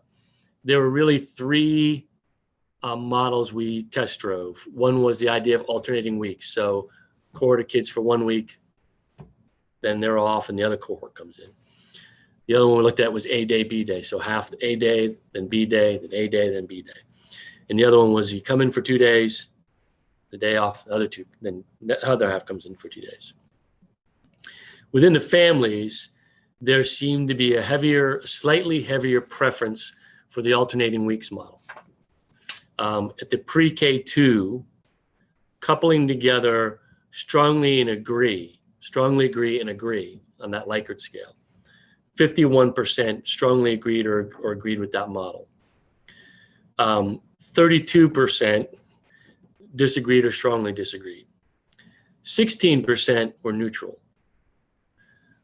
So there's 2 ways I've looked at each of these pockets of data. One is to cobble together strongly and agree, 51%. And then the other metric I said was, well, neutral really means I could live with that. And so if you pull together the neutral data, then taking strongly agree, and neutral on the alternating weeks, it rises to 67.5%, if that makes sense. There's 2 ways to slice that. So that's alternating weeks, grades pre-K through 2. 51% said strongly agree or agree, 67.5% strongly agree, and neutral. Grades 3 through 5, it's 47.7%, 64.1% when you include neutral, 35.9% disagree, strongly disagree. Grade 6 to 8, it's 47.6%, 17.1% neutral, 64.7% coupled together. Grades 9 through 12, 45.6%, 17.9% neutral, 63.5%. The one that got a swing to the other side, the one that got the weakest support in the data was the 2 days on and 2 days off. Even if you applied some standard deviation to this, some plus or minus component, this model doesn't seem to resonate well against the other two models. Pre-K2, 34.1% strongly agree or agree, compared to 51% of the other model, and 55.3% when you include neutral. And more importantly, 44.6% find this model they disagree or strongly disagree. So that's a 12% difference in the disagree category. So, and that kind of parallels all the way down the grade levels when you take the alternating weeks versus the 2 on, 2 off. So the strongest preference, weakest preference. It is A day, B day. A day, B day, probably if you applied a some form of a standard deviation or plus or minus, you'd see more alignment and agreeability between the A and B day and the alternating weeks day, which was a little surprising. Until you get to grades 6 through 8 and 9 through 12, then it starts to fall off as a preferred model. Example, grades 6 through 8, 64.7% like the alternating weeks, 55.6% like the A and B. Grades 9 through 12, 63.5% like alternating weeks. A and B, it's 51.6%. So given that, and probably the idea of a consistent model through the district, it seems the leaning is towards the alternating weeks from a family perspective. That's how I sliced up the data and reviewed it with the team. And before I look at the staff data, I thought, if you have a different way of interpreting the data, you didn't like the way I did it, or you interpret it differently, let's have that discussion, because that's just my view on it. It doesn't mean that's the only way to slice it up and view it.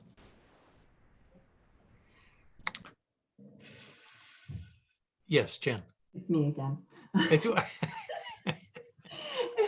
If we go back to our statements of value at the beginning, and some of us agreed about safety, health, and well-being up front, I'm just wondering, between those two models, the alternating day and the alternating week, if one is a clear winner in your mind, Dr. Kellogg, with that being our top value, and then in terms of the educational piece, which was sort of nested right under that. I'm going to add a third component to that, which is the flexibility and consistency for parents.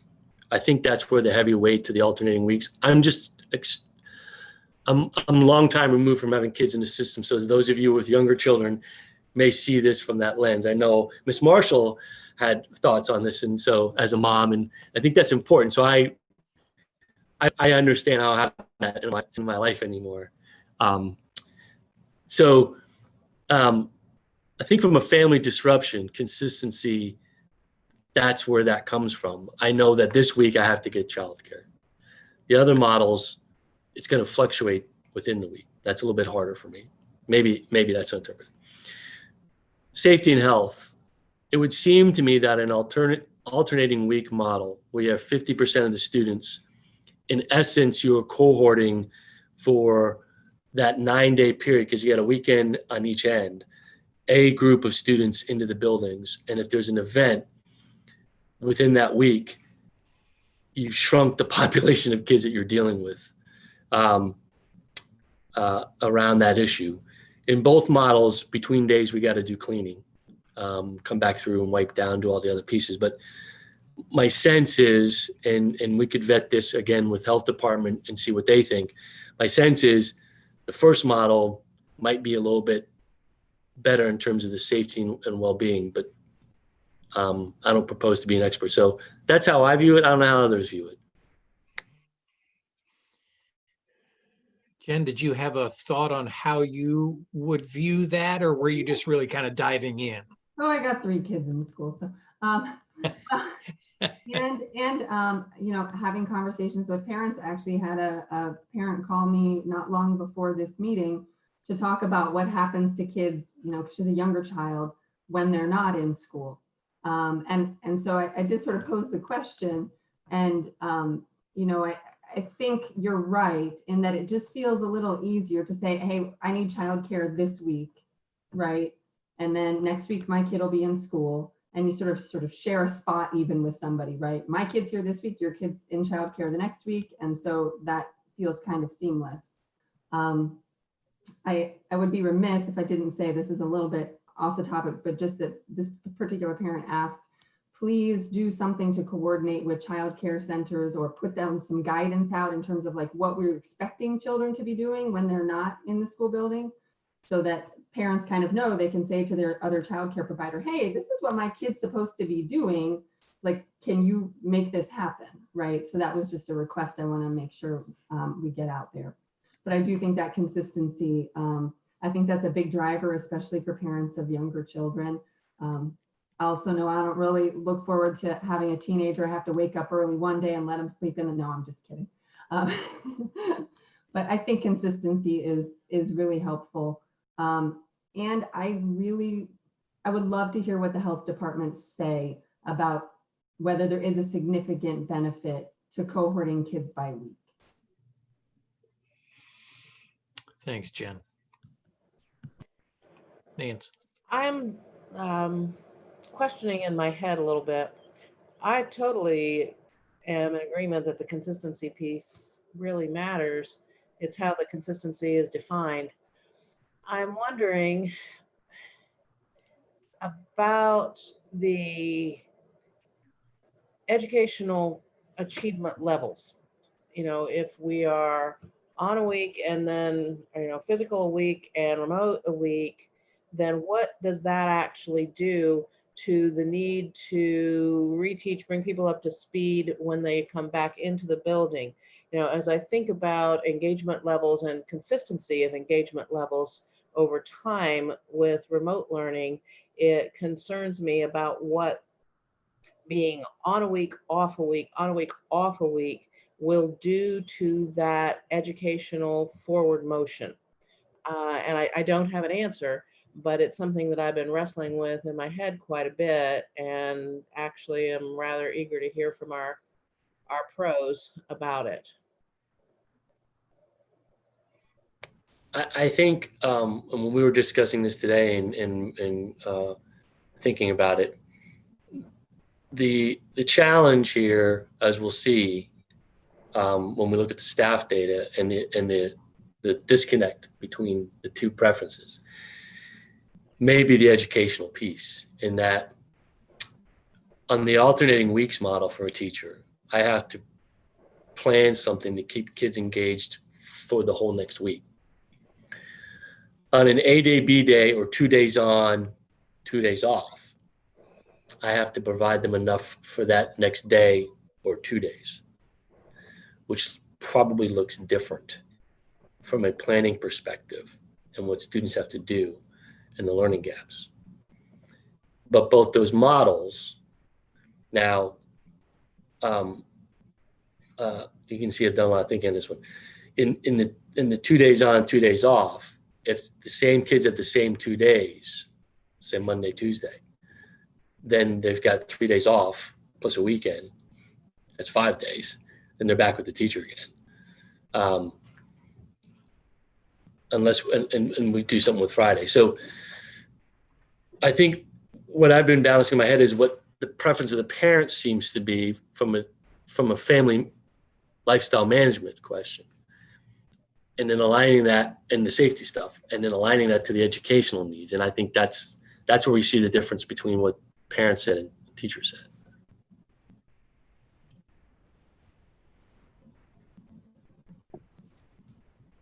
Trace.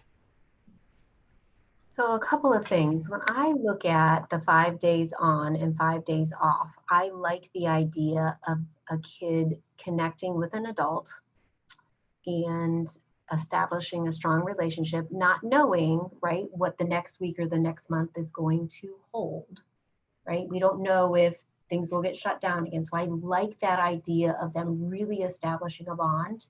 I also like the idea that they gain mastery of the curriculum that they're working on. And then when they're sent home, they would probably better be able to handle what is given to them. Here's one of the questions I have that I can't picture. So if they're on a week or 2 days and then off, will we be providing teachers with microphones so kids can log in and participate, not participate, but maybe watch what's happening in class, or the teachers will be able to tape it real time? So I'm kind of thinking, can they still stay up with it? I don't know. So just some of my quick thoughts there. I love the idea. My first response to the live access to the classroom is that might take some negotiation for a couple different reasons. I would presume that whatever the kid did in the classroom live with that teacher and then is out of the classroom, that teacher's doing the same thing with the other group of students. So I wouldn't be seeing something new, but I could be They're reinforcing repeating it. What you're saying is they're Yeah. teaching the same content. Yeah. So kids are moving forward then on their own is what you're picturing. Yeah. So Okay. the work outside, there's a difference between prepping work for kids for a whole week versus the next day or the next 2 days that I don't see you. So whatever we decide, we're going to have to provide supports to teachers in terms of time and expertise to build what they need to build for that component. So did I hear you say, I'm just going to say it, a union issue, or you think teachers would be uncomfortable with being taped? What's your thought there? I think if teachers are uncomfortable being taped, that will bring forward questions from their representatives. Yes.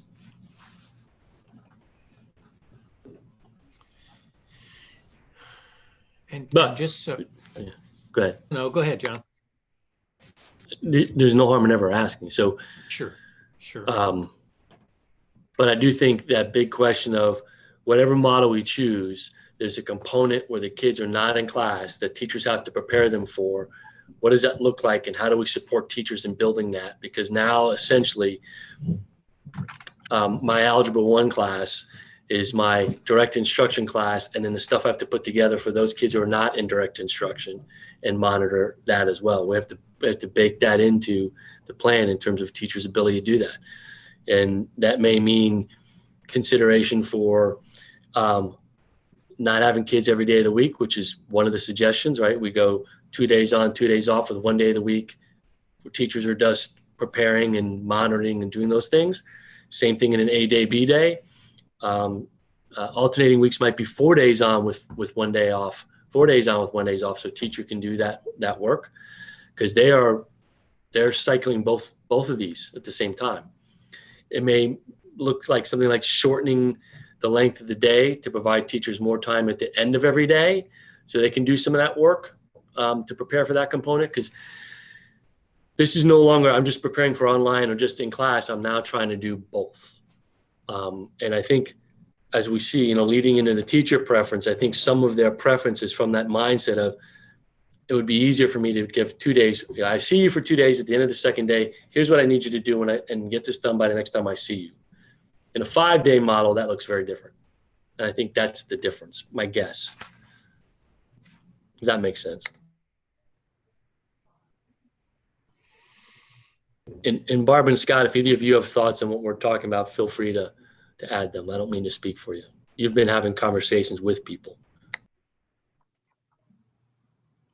So is the idea then, is it about seeing the kids frequently, or is it about, are we struggling with having them understand the concept enough to give them something to keep them going when they go home? I think that's where I'm confused. Because if that is it, then maybe we need to backtrack and think, maybe we do half day every day and see those kiddos. I know I just threw a wrench in everything, but. That model got tossed around, and I know Scott's on the line too. It creates a length of day problem. It creates a transportation problem. It creates a cleaning problem. Because I lived through split sessions once, so I've done it. I know what it feels like. When I did it at the high school level, school started at 7:15 and freshmen were done at 5:15. So your length of day and your transportation all just gets spread out. Well, And it puts everybody in the building every day, which is what we're trying to avoid. and it means from a where, so yeah, I like that. I started there, Ms. Davidson, and kind of went by the wayside. And if Scott or any of the other team members have thoughts on that, feel free to add in, but that's kind of where I went.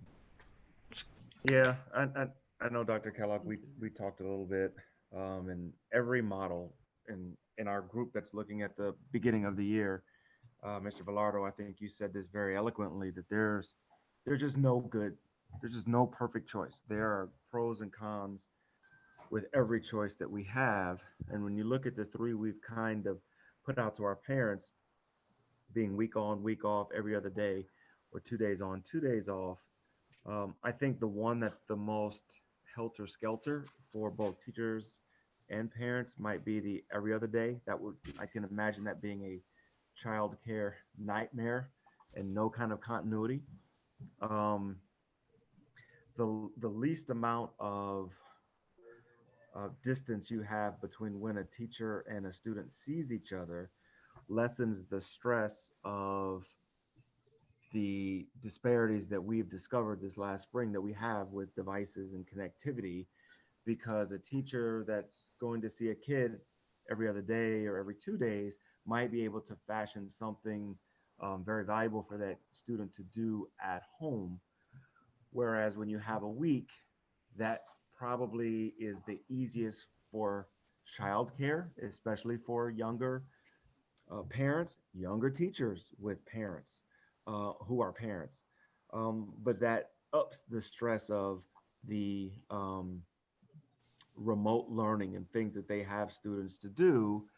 And a big difference that I think we have from the spring than we have right now is everything was shut down in the spring. So everyone was working from home. Mom and dad were home. Well, now mom and dad in many households are back to work. So it is a scramble to try to find childcare, whether it's moms banding together to take a couple days here, a couple days there. Kinder care, you have to apply because they're limited numbers with 9 kids in a classroom, and Goddard School and places like that, or just the nice old lady down the street that'll take a bunch of kids in the basement. And so now you have challenges of whether those kids are going to actually get something substantive while they're home. So those are all the dilemmas that we are trying to weigh, as well as trying to keep kids safe, keep our staff safe. And so I don't know that I really have my flag planted on the mountain of any of those, in all honesty. I think that we can make, especially at the secondary, because the students are older, they're more independent with their own learning, their own ability to watch themselves. So I think we can be adaptable to any model. But that's just kind of my thoughts on the pros and cons of some of the models. Thanks, Scott. Barb? I agree with everything Scott said and our committee. We felt that the advantage of 2 days on and 2 days off was the teacher had more input and more control over what was going on at home for those 2 days, it would be easier for them to fashion lessons and then find out what the kids had done and get the kids back on track. Where if there's a whole week, especially for our K2 kids, our younger kids again, that's a lot of time before they've seen the teacher. And it's hard to front load that much information for them to spend that whole next week engaged in relevant learning. So it was more the idea of, if we have them for 2 days, then they can go home and they can practice and they can do this work. We've got them back a couple of days later. We can reinforce or fix whatever errors are going on and present something new. It was just the back and forth between the two different programs and teachers having to run both a class here and children at home. If it was 2 days and 2 days, they were more comfortable with sending home an amount of work that made sense, that kids and families could do well, and then come back and move on again from the class. It was that, or the next 1 week on, 1 week off. The one that for elementary we thought would be the most difficult would be every other day. And Barb, when you were talking about 2 and 2, just clarify for me, had we ever landed on a 2 and 2 would be Monday, Tuesday, clean Wednesday, Thursday, Friday? Had we kind of landed in that, or am I just thinking that up? No, that's what we had talked about in our last meetings. Yes, was giving that day in the middle to get the building clean for the next group coming in. Which is great for our highest priority. You know, we talked about health, et cetera, et cetera. But if I remember correctly, Barb, you or Scott voiced that, and there's no good decision. I mean, there's no perfect. But I thought one of the reasons the 2 on, 2 off was a struggle was because as you looked at the literal calendar of the year, there's a boatload of weeks in which it's only you get Friday off or you get Monday off. So if you get Monday off, well, you're going to Tuesday, then you're not going Wednesday, Thursday, Friday, Saturday, Sunday, and you come back Monday, Tuesday. I mean, that was a part of the struggle, wasn't it? I am not preaching against that at all. I'm just saying I remember that the calendar was a problem. That was a downside of that. I think one positive, though, that for everyone, when you have half the children there and you're only working with half, you can get a lot of intense work done. So on the 2 days they're there, it can be real focused, good work. That's a good thought. Thank you. I'm sorry, Tracy, I cut you off before. Sorry. We're good. So just a couple of thoughts, and bear with me. When I think of the 2 and 2 versus the week or the 5 days on, we're looking at 8 days of instruction a month versus 10, right? In-person instruction. I think that depends because part of this is in the 2 on, 2 off, we're assuming a day off for cleaning and for teacher prep. In the 5-day model, we're talking about a 5-day model with no timeout for cleaning and teacher prep. Or we're talking about a 5-day model, which is really, I'm in for 4. There's a day off for cleaning the building on Friday for next group on Monday. Or we're off on Monday cleaning from the group the week before, and there's teacher prep time in there. So the teacher prep time and the cleaning component should probably look the same regardless how we do this. And the problem with building in a full day is that we're building in a full day and we lose that. So how we build in cleaning and teacher prep time to any of these models has to also be part of the consideration. I know some districts are doing Monday, Tuesday, Group A is Monday, Tuesday, Group B is Thursday, Friday, Wednesday alternates. They're not leaving a day open for teacher planning and cleaning. They go Monday, Tuesday, Wednesday, and then the next week that group goes Monday, Tuesday, and the group, okay, thank you. So A group has week 1 Wednesday and week 3 Wednesday. Group B has 2 and 4, right? And Jen's like, my calendar on my kitchen floor and door is gonna just blow up on me. So there's that piece. Now, maybe it's a half day. And then the other half, so we have the kids come in for a half day because now they're coming in for more time. And we leave a half day for custodians to clean and teachers to prep in any of those models. How's that, Jen? That one. Hmm?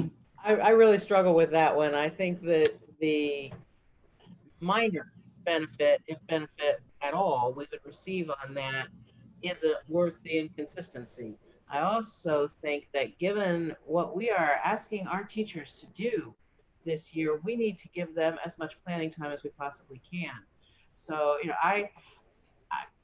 while I can, it's kind of like Scott Reeves was saying, we will make it work, whatever the decision is. I do not doubt that. My personal preference is 2 on, 2 off with that day in between for cleaning, if we can make the calendar work. And, you know, in part, it's kind of like, all right, I think about my children, I think about my grandchildren, I think about me when I was little. Think how long 5 days is. Remember how long spring break seemed to you? How long that last week was before school started? A week, 5 days for a child is a very, very long time for us to try to keep them on task and on target.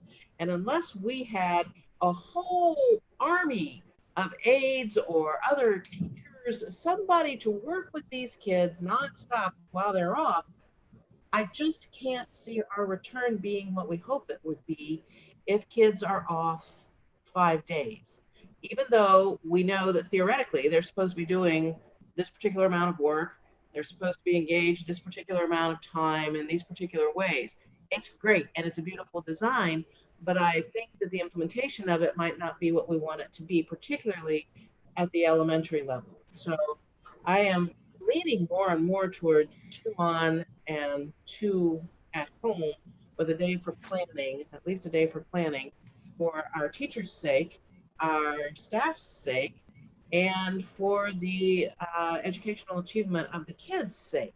And I think if we can keep it, you know, if we have a schedule and we say, this is what the calendar will be for your child, this is it. This is your 2 on, your 2 off, whatever. Then we can plan. But if we say, well, you've got 2 on here and you got 2.5 over here, or you know, mixing that up, then we cannot provide any family consistency. I think Tracy, hey, John, I think Tracy wants to say something. Why do we have to treat elementary and secondary the same? It sounds like 2 days on, 2 days off is better for elementary, and maybe 5 days on, 5 days off is better for secondary.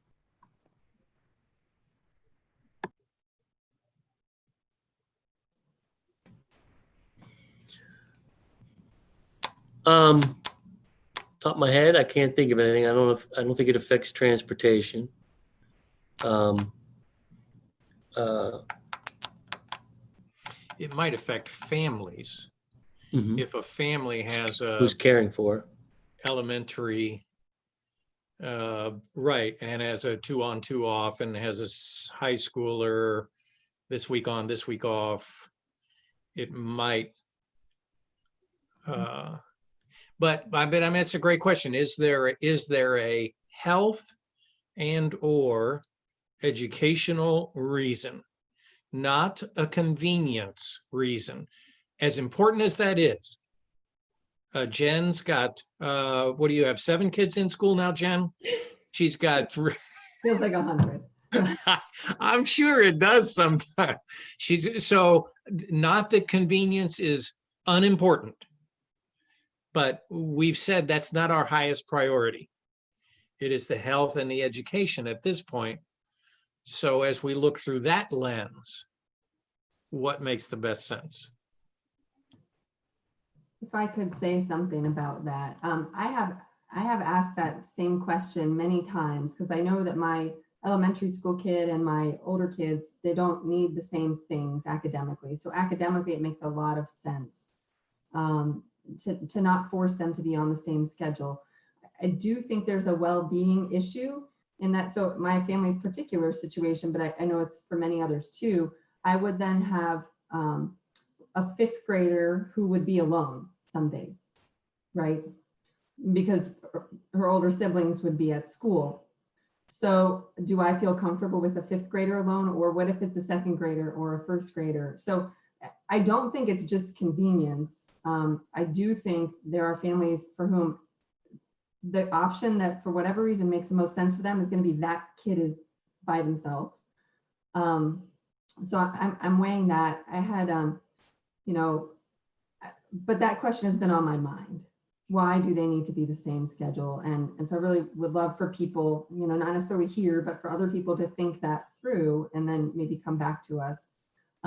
Two other quick things, if I can remember them. I might remember just one. One is, we know there are a number of staff members who have said that they would prefer to teach in a digital environment, might have health concerns. And I think we were thinking about that as part of a, sort of digital academy and all digital option. But what are those numbers? And could it be, that, for example, on your week off, there's a fourth grade, somebody who really knows fourth grade well. They're not your regular teacher, but you connect, you can connect with them somehow as a student, right? Your fourth grade sort of tutor. I mean, it's a teacher, but you know what I mean? Or I think about like high school math help, is there a teacher who is just ready to receive kids with questions that day? So I just didn't know if we'd thought about those things, just throwing that out there. And I forget number 3, so I'll come back. I was playing with the 2 days on, 2 days off, and looking at that. Let's assume it's Wednesday, where everybody's off, not off. We're all students at home in remote learning. And whether or not you designate that particular day, let's assume it's Wednesday, as a remote learning day. And that's where we've built through collaboration with teachers, rather than individual teachers thinking about keeping kids occupied for Wednesday and their other 2 days, that district digital day is a day that's been organized through a collaboration of teachers by grade level and or subjects, right? Example, it may be a menu of things that could happen that day that students have to choose from based on that day. The other 2 days is the teacher planning day. Follow? Because it's really in the 2 days on, 2 days off with 1 day for cleaning and planning, you're at 40% in class, 60% remote, right? Out of a 5-day week. So I'm trying to take one of those days, that Wednesday, and look at it, something like you were saying, Ms. Altman, differently on how that's planned for. So now as a teacher, my responsibility to my students is my in-class lesson for 2 days, what they need to do in the 2 days are at home. That 5th day was organized collectively. And maybe that's something that I, as a teacher, have a menu to say, this week, you guys do this, you guys do this, you guys do this. And it's pretty fab for them to build. Now that takes some capacity. We have to get in the front end of that and learn from it. But it might be a different approach to that 5th day, because I don't want the 5th day to be there's nothing to do. It can't be that. There has to be 3 days of remote learning in that model. That's one way to approach the problem of that. I think you hit it, Jen, in terms of the problem with different models that we talked about today. And I know Scott Reeves talked about this today, this concern about childcare in homes. And if the high school kids and middle school kids are different, that may be tricky. That all of a sudden their 1st grader, they're relying on their 7th grader, and their 7th grader is school that week and the 1st grader's home alone. That's probably why we shied away from that thinking, but doesn't mean we couldn't. Yeah, Mrs. Davidson, we had that conversation multiple times about do elementary and secondary students need to be under the same model? I remember very vividly, Dr. Nestor Baker, how long spring break seemed when I was in second and third grade, and to have to do that every other week for a younger kid, it is a lot. It seems a lot longer. But I would also say that under normal circumstances, we sit at about one third of our population is at the poverty level under normal circumstances. And those normal circumstances are also with childcare being at full capacity. So even our families above the poverty line are scrambling for childcare and trying to figure to get back to work. And given the economy in the last 3 months, our economically disadvantaged population could get to 40%, maybe north of that. And so I say that to say that childcare has become, being able to pay for childcare may have become a luxury.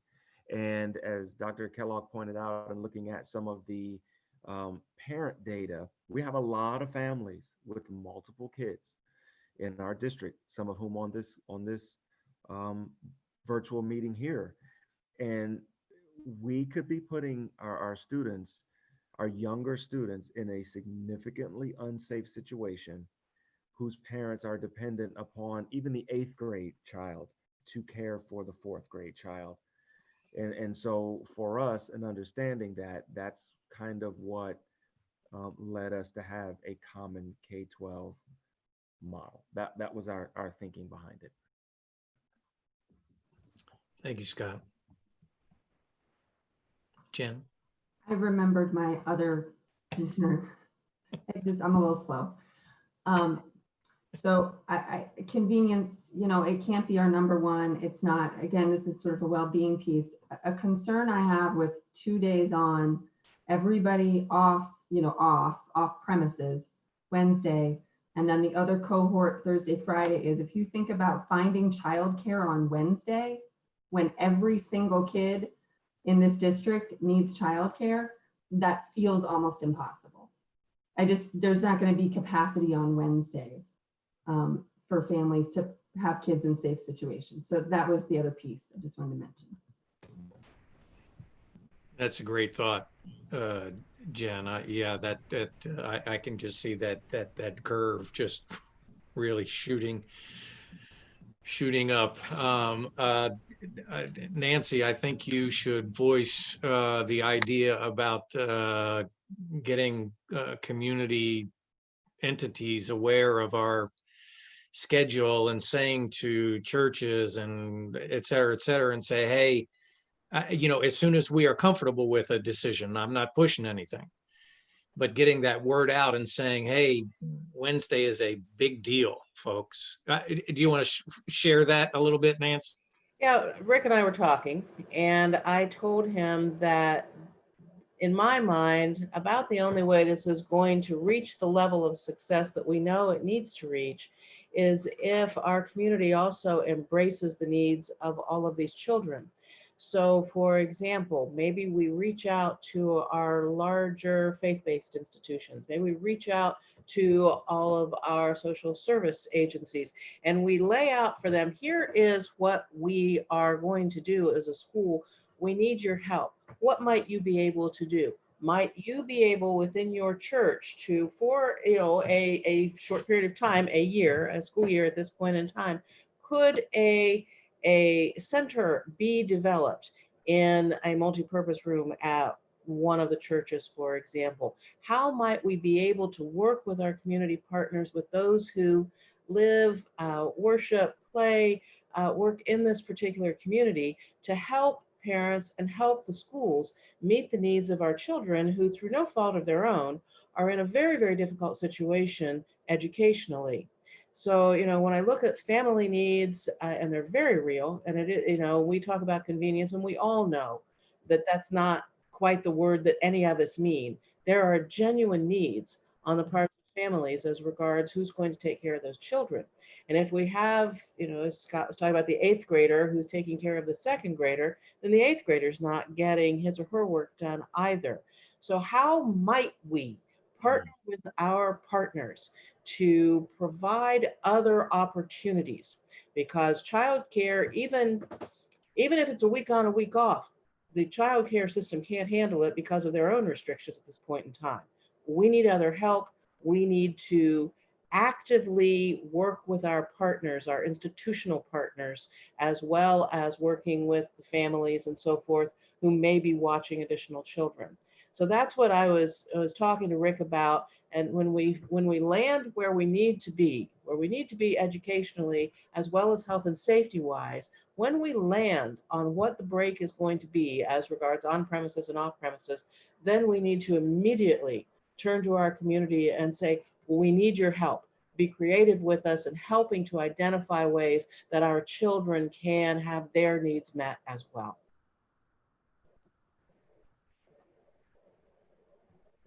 That's what I was thinking about, and thinking about the people that we all know who do their work in the community. I just am convinced that there are several of them who would be willing to step forward and come up with some creative assistance for families and children during this time. Lance, Tracy, share. So I agree. We have amazing partnerships here in Westerville and people that are willing to jump in and help us. What concerns me with that is then kids are being exposed to other kids. So our purpose of keeping all of our kids together and in the same group, we're exposing them to more and then bringing them back to school. So we can't say that when they are off premises that they're not with other people.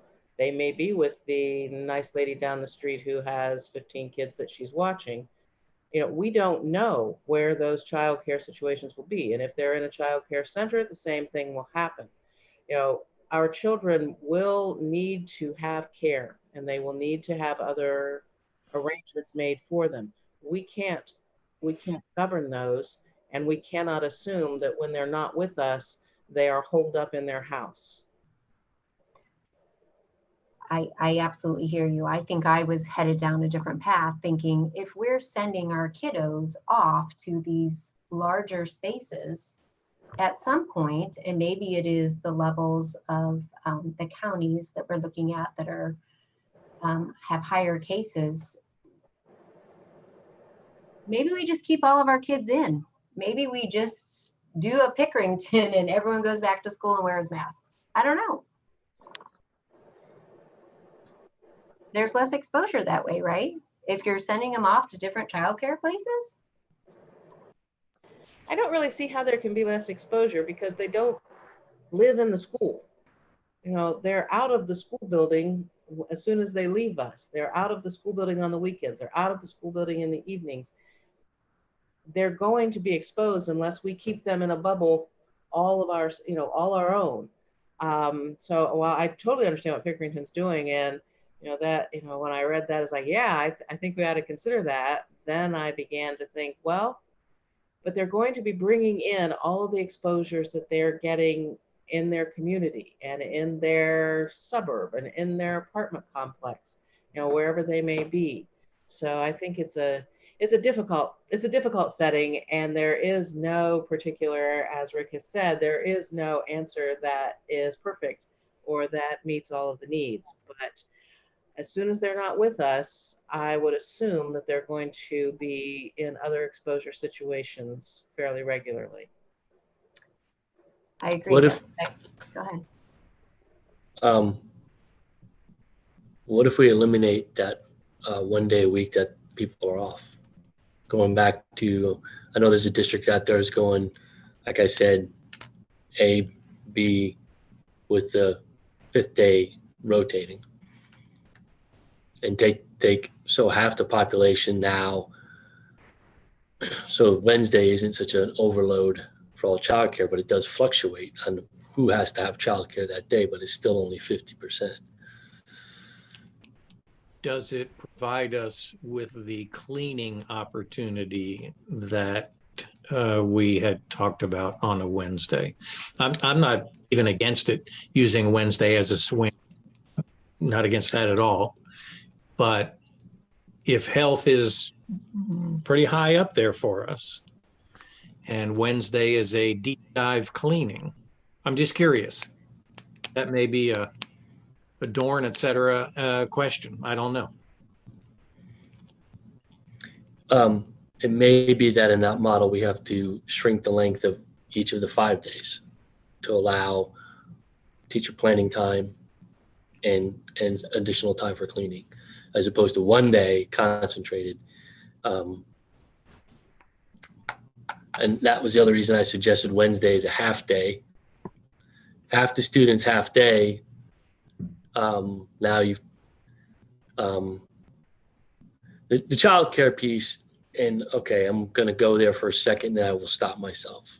But what's astounding me is that in all the policymakers' discussions about this thing, why is no one talking and resourcing to this critical issue? We're dealing with money for PPE and money for good things that are out there. No one is talking about growing, financing, and providing opportunities to grow this resource across a larger spectrum, because it's everywhere. I'm off. You're not going to get an argument from us on that one, I'm quite sure. So go ahead. Jen, No, I think, was going to. I was going to ask about the teacher data, because I don't think we've gone through that. So yeah. So teacher data, there, as it relates to their view of the most effective for student learning, they weighted pretty heavily to 2 on and 2 off. As it relates to their, now, we also asked them about fully online. That got the most favorable rating at this time period. Teachers just think that's a good model. But on the, what's most comfortable for them in their work, 2 days on, 2 days off, again, outperformed the other 2 models at a pretty significant level. I'm looking at where we're at, and I'm looking at clock, and my ask is this, and I don't want to cut off, so that's not the intent. I can stay up past my bedtime.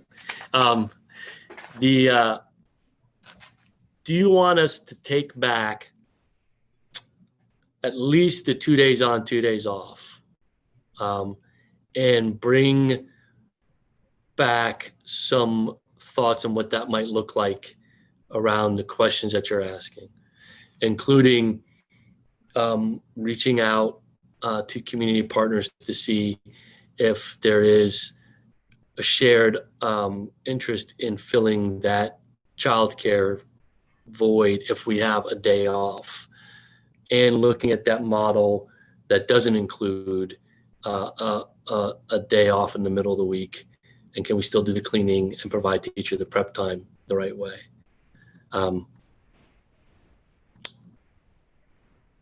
I was thinking that it was getting close to your bedtime, so we should wrap this up. But I was thinking that I would very much like, you know, Barbara and Scott have heard all of this discussion. They've heard of all of our concerns, our positives, our ideas. I would really like for Barbara and Scott to take what they think, what we think, what the survey data show, and come back to us with what they believe is their, you know, their best thinking, you know, obviously funneled through you, John. But what's the best thinking on that? What are the pros and cons? Because my fear is we could go round and round and round about this for hours, and we will never come up with a perfect scenario because it doesn't exist. And you know, once we can hone in on what we need to do educationally and safety wise, health wise, educationally, let's hone in on what that is. That then tells me, then we begin to see if there are ways that we can assist our families. You know, we have to focus on health and safety. We have to focus on education. Then we can try to create pathways that make sense to provide assistance for our families, whatever that might look like. So that's my thinking. I'm not all that interested in the whole package deal now. I want, you know, Barbara's got to come up with this. I want you to vet it. And then at the same time, I want everybody talking to community partners. No, I am much more concerned in nailing down what that schedule is going to be so that people can begin to figure out what that might look like for their families. So Nancy, is that, I just want to make sure what we're charging them with is really to bring back to us a 2 on, 2 off possibility of a swing day, looking at all of those options. Is that what we're talking about? That's what I'm talking about. Okay. I don't know where everybody else would land. That's where my thinking is. Okay. And, you know, as Barbara and Scott have worked with their teams of people, there has been, you know, a fair amount of discussion about this. You know, what should it be? And they both made that pretty clear. What should it be? How might it work out? What are the pros and cons of these various scenarios for blended learning? So they've already done a good bit of that discussing. They've already done a lot of weighing in the balance. And all of it's found wanting, but you know, they've weighed a lot of the balance and have good thinking around all of that. So I would really like our team to come back to us based on our discussion. And yeah, I'm going for the 2 on, 2 off and whatever happens with Wednesday. And I don't know where everybody else is, but I want to begin to drive toward that point of decision so we can make that decision very, very soon for our families and our staff. And one thing we can say to Scott and Barb, all that team, is they now have the really core parameters that we would like them to look through. The health piece, the flexibility piece, those 3 components that we said were of utmost importance to us. Filter your thoughts through that lens, certainly looking at the data. And I'm not landing on anything either. Jen, Trace, Vaughn, where are you with this kind of suggestion?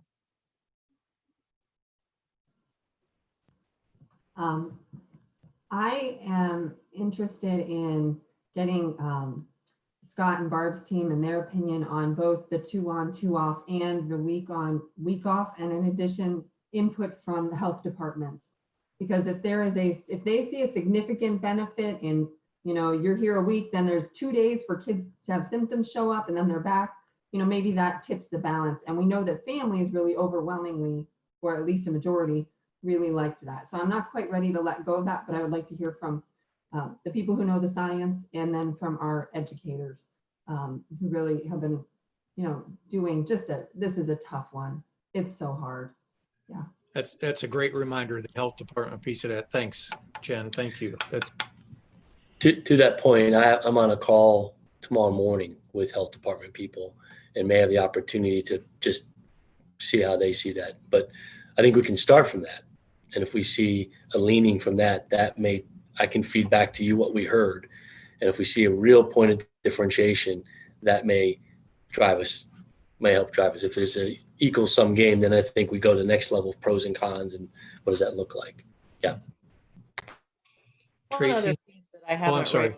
raised, before I forget it, I've had one of our teachers who's reached out to me and asked us to be sure that in these discussions that we are looking at whether some of our special populations, especially our special ed unit kids, and looking at whether we need to look at the same calendar for them or how we look at our special ed kids, unit kids in particular, because they do need to be in the classroom as much as possible. So that's another issue. I just wanted to ladle that on top of everything else. Thank you. That's the way I viewed it, is I think there's going to be some populations of kids that are not going to be on a blended, that they will be there every day in their normal classroom experience because their needs are different. Thank you. Trace? You know, Rick, you started a couple minutes ago to ask Scott Dorn about the Wednesday cleaning day. I guess I just wanted to hear what his thoughts were first before we go forward. Can we hear that if he's still here? I'm still here. Hi, Scott. Hi. So I just I think it's important for everybody that's listening to understand that we're going to be cleaning every day. So where there might be some areas where you might want to do a little bit more work on a specific day or in a specific time frame, we're cleaning and disinfecting every day. This is not going to be a time period where we're planning disinfecting one day a week or anything like that. That's got to be an ongoing every day, throughout the day kind of atmosphere for our staff. So we will be doing that every day. A great question, Tracy. Thank you, Scott. Very helpful to hear. That was your question. Great question, Rick. Trace. So I'm with Jen. I am torn with a little bit of both. I would like to hear exactly what the health department says. If I had to choose today, I would do the 5 days on, 5 days off. So that's where I'm at. Thanks. Vaughn? If I had to make a decision today, I would vote the 2 on, 2 off. So I'd like to hear a little more of the details of what the team thinks of how that will work out, especially after hearing Scott just say, we're going to be cleaning every day. And considering that there are several, I think Scott Reeves actually said the majority of the weeks in the school year are not 5-day weeks. So we may be able to maintain that 2 and 2, even in the weeks where there's not 5 working days or school days. But I'd like to hear more details of how the team thinks the 2 on, 2 off will work. I'm concerned about the 5 on, 5 remote, because that 5, for me, that seems like a long time to be out of the classroom. But those are my thoughts today. Ask me tomorrow, they may be different. We know that, brother. Thank you. Thank you, Vaughn.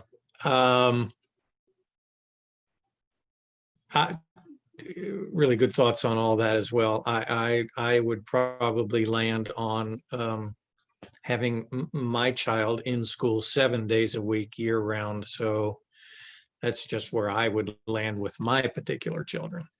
But I do, I don't know. At the beginning of this whole conversation, I would have told you 5 on, 5 off. Now I'm not so sure based on all this, but Jen, I really think you were onto something that I would love to hear the health department's kind of thoughts on. Are one of those absolutely better, given the fact that Scott and the team are saying we're going to clean a lot all the time. That's a given. You have to accept that. That's a big deal. That's a big deal.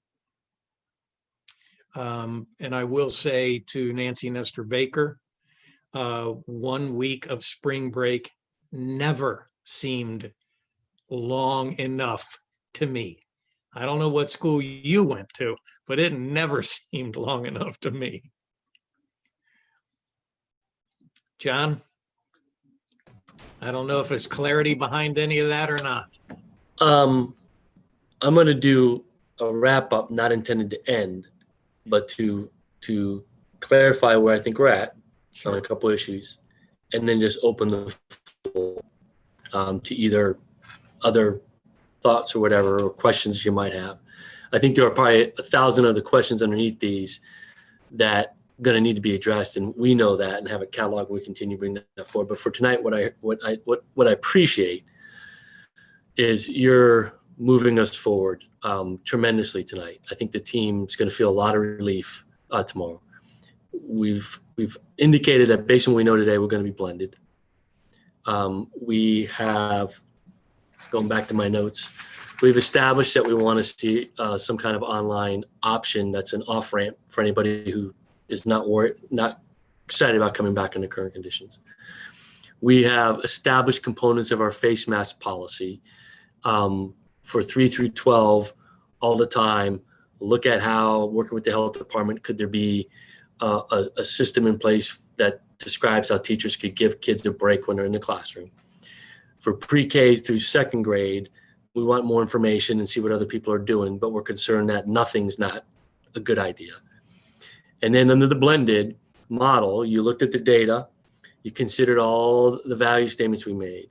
And what you've said to us is, one, let's see what the health department says on these two models, and then move forward from there in providing some of the details. How would we make this work, both for teachers and for our families moving forward? So I feel very good about where we're at, and would tell you that I think based on what you've done tonight, our pace towards a final solution, or the length needed now, is greatly shortened. And so whether or not we wait all the way to the next board meeting on the 20th to bring your recommendations, or whether you want to place something prior to that to hear one more time before finalizing some things, we can do that. Don't need to decide that tonight. I can talk to Mr. Velardo and Reverend Bell about perhaps a meeting next week. If we think we can get there, I'll talk to the team tomorrow and say, okay, we did those things. Here's what we learned. Here's what we think, and be more refined. And then we know we have the 20th to clean it all up. And that's just my thinking. And I don't know what everybody's schedules are, but we are remote too. So as we've discovered, you can do this from a porch on a cabin in Michigan. So I like where we're at. There's some uncomfortable, piece about what this means for people, but I think we can move the ball forward. And I think anybody, and even we're already going to begin work on how we split families, or how we split the student body. We're already going to work on that one. We'll have that one regardless of which model we have. We'll start to, and policies for if a family's placed on a schedule that doesn't fit their needs, how can they petition to change? We can build those things in now. We can start moving that forward. And some of the transportation things that Mr. Dorn has been talking about. I think based on where we're at, we can establish that the transportation routes can start to move forward and be established, and that they'll be established in a manner that if we revert to everybody's coming, we can make that shift very quickly, because the stops and the times won't change. It'll just be how many students are there will change. And since we have those pieces, there's a lot of good planning that can go faster moving forward. So that's where I think we're at. So I'll close with that. Correct me if I got something wrong, and or if there's something else in your mind that you think will be helpful to us at this point, let's throw it on the table. Thanks, John. Great discussion, folks. And as he said, we're not cutting it off. If there's something you want to, other than Jen Altman, is there anybody else that wants to say? I just remember we said that we would at some point touch on the levels, the governor's announcement about levels for counties. So I just don't want to lose that in all of this, because of course we're in 2 counties. So, that's just out there. We should figure out what we're going to do with that, because those 2 counties are not going to be on the same level. Right. Yeah. Right. I agree. In general, I think our plan should probably give weight to whichever county's got the worst rating and let that to be a driver. I think at 1 and 2, we can look at those conditions and consider whether or not we can come off of a blended and go to everybody in. And what does that look like? Consider. I didn't say just do it, because I think we want to look at it. If we go the other direction, I think we're going to have to consider going to virtual. And so if people are wondering what happens if things changes, those are some general parameters depending on what the data says.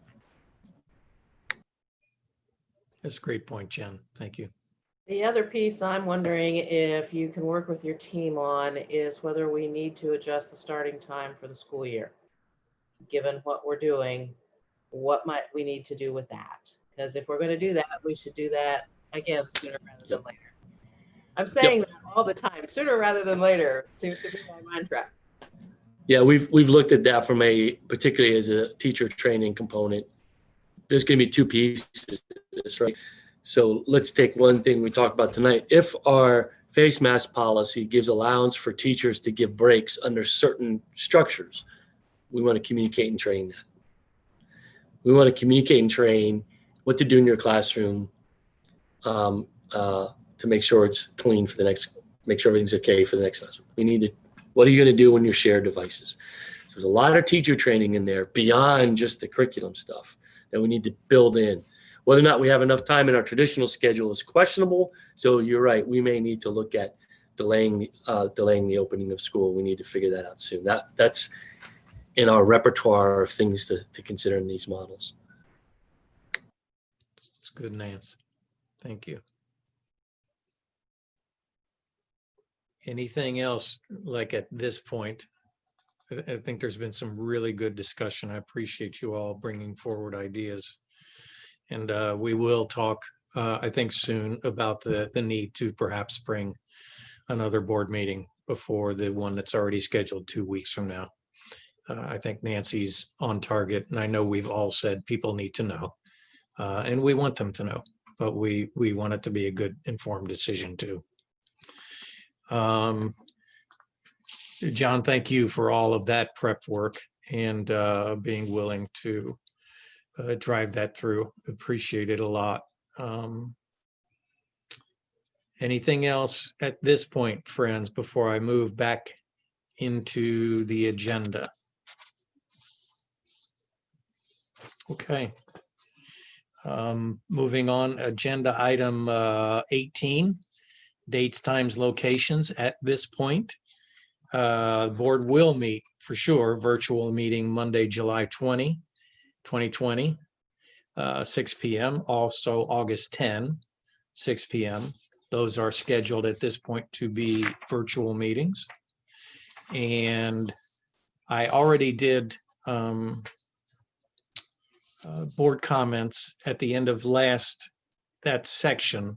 I will, if it's okay, on behalf of the board, like to say thank you to all the people that are on this call that maybe were just on the call and listening, and we didn't call on them, they didn't speak, but you were here and you stayed with us. Those of you that stayed with us, we really appreciate you being on this call and prepared. Scott and Barb jumping in, Scott Dorn jumping in, others jumping in, and those of you behind the scenes, really thank you for all the work that you're doing. And I think the pace is going to pick up. So we're calling out your best, and we know you have it. So authentically from all of us on the board, not just me, we really do appreciate what you have done. And to any teachers and staff out there that are watching this or waiting for information, please know one of our highest priorities, as we said, is really the health, safety, and the well-being of our students and our staff. Please know you really do matter to us, and we are trying to make informed, faithful, or good decisions in this process. So thank you for that. President Villardo, before you yes, sign sir. off, I just want to acknowledge that we did have several public comments come in. And as you stated, we will collect those up and get responses out this week. Great. Thank you. Thank you, John, for letting us know. And we thank you for putting in those questions. We really do want to hear from you. I get several emails, and I know our other board members do as well. And we some of them are hard, but we are thankful for your engagement. Thanks, John, for letting us know that. That being said, I would like to entertain a motion for adjournment, please. So moved. Second. Any objections? Hearing none. Reverend Bell, may we, Ms. Marshall, please call the roll. Dr. Nesterbaker, Yes. Mr. Bell, Yes. Mrs. Altman, Yes. Davidson, Yes. Mr. Velardo. Yes, we are adjourned in place. 9:19. Board members, thank you. Please hold while we stop and confirm the YouTube stream is finished.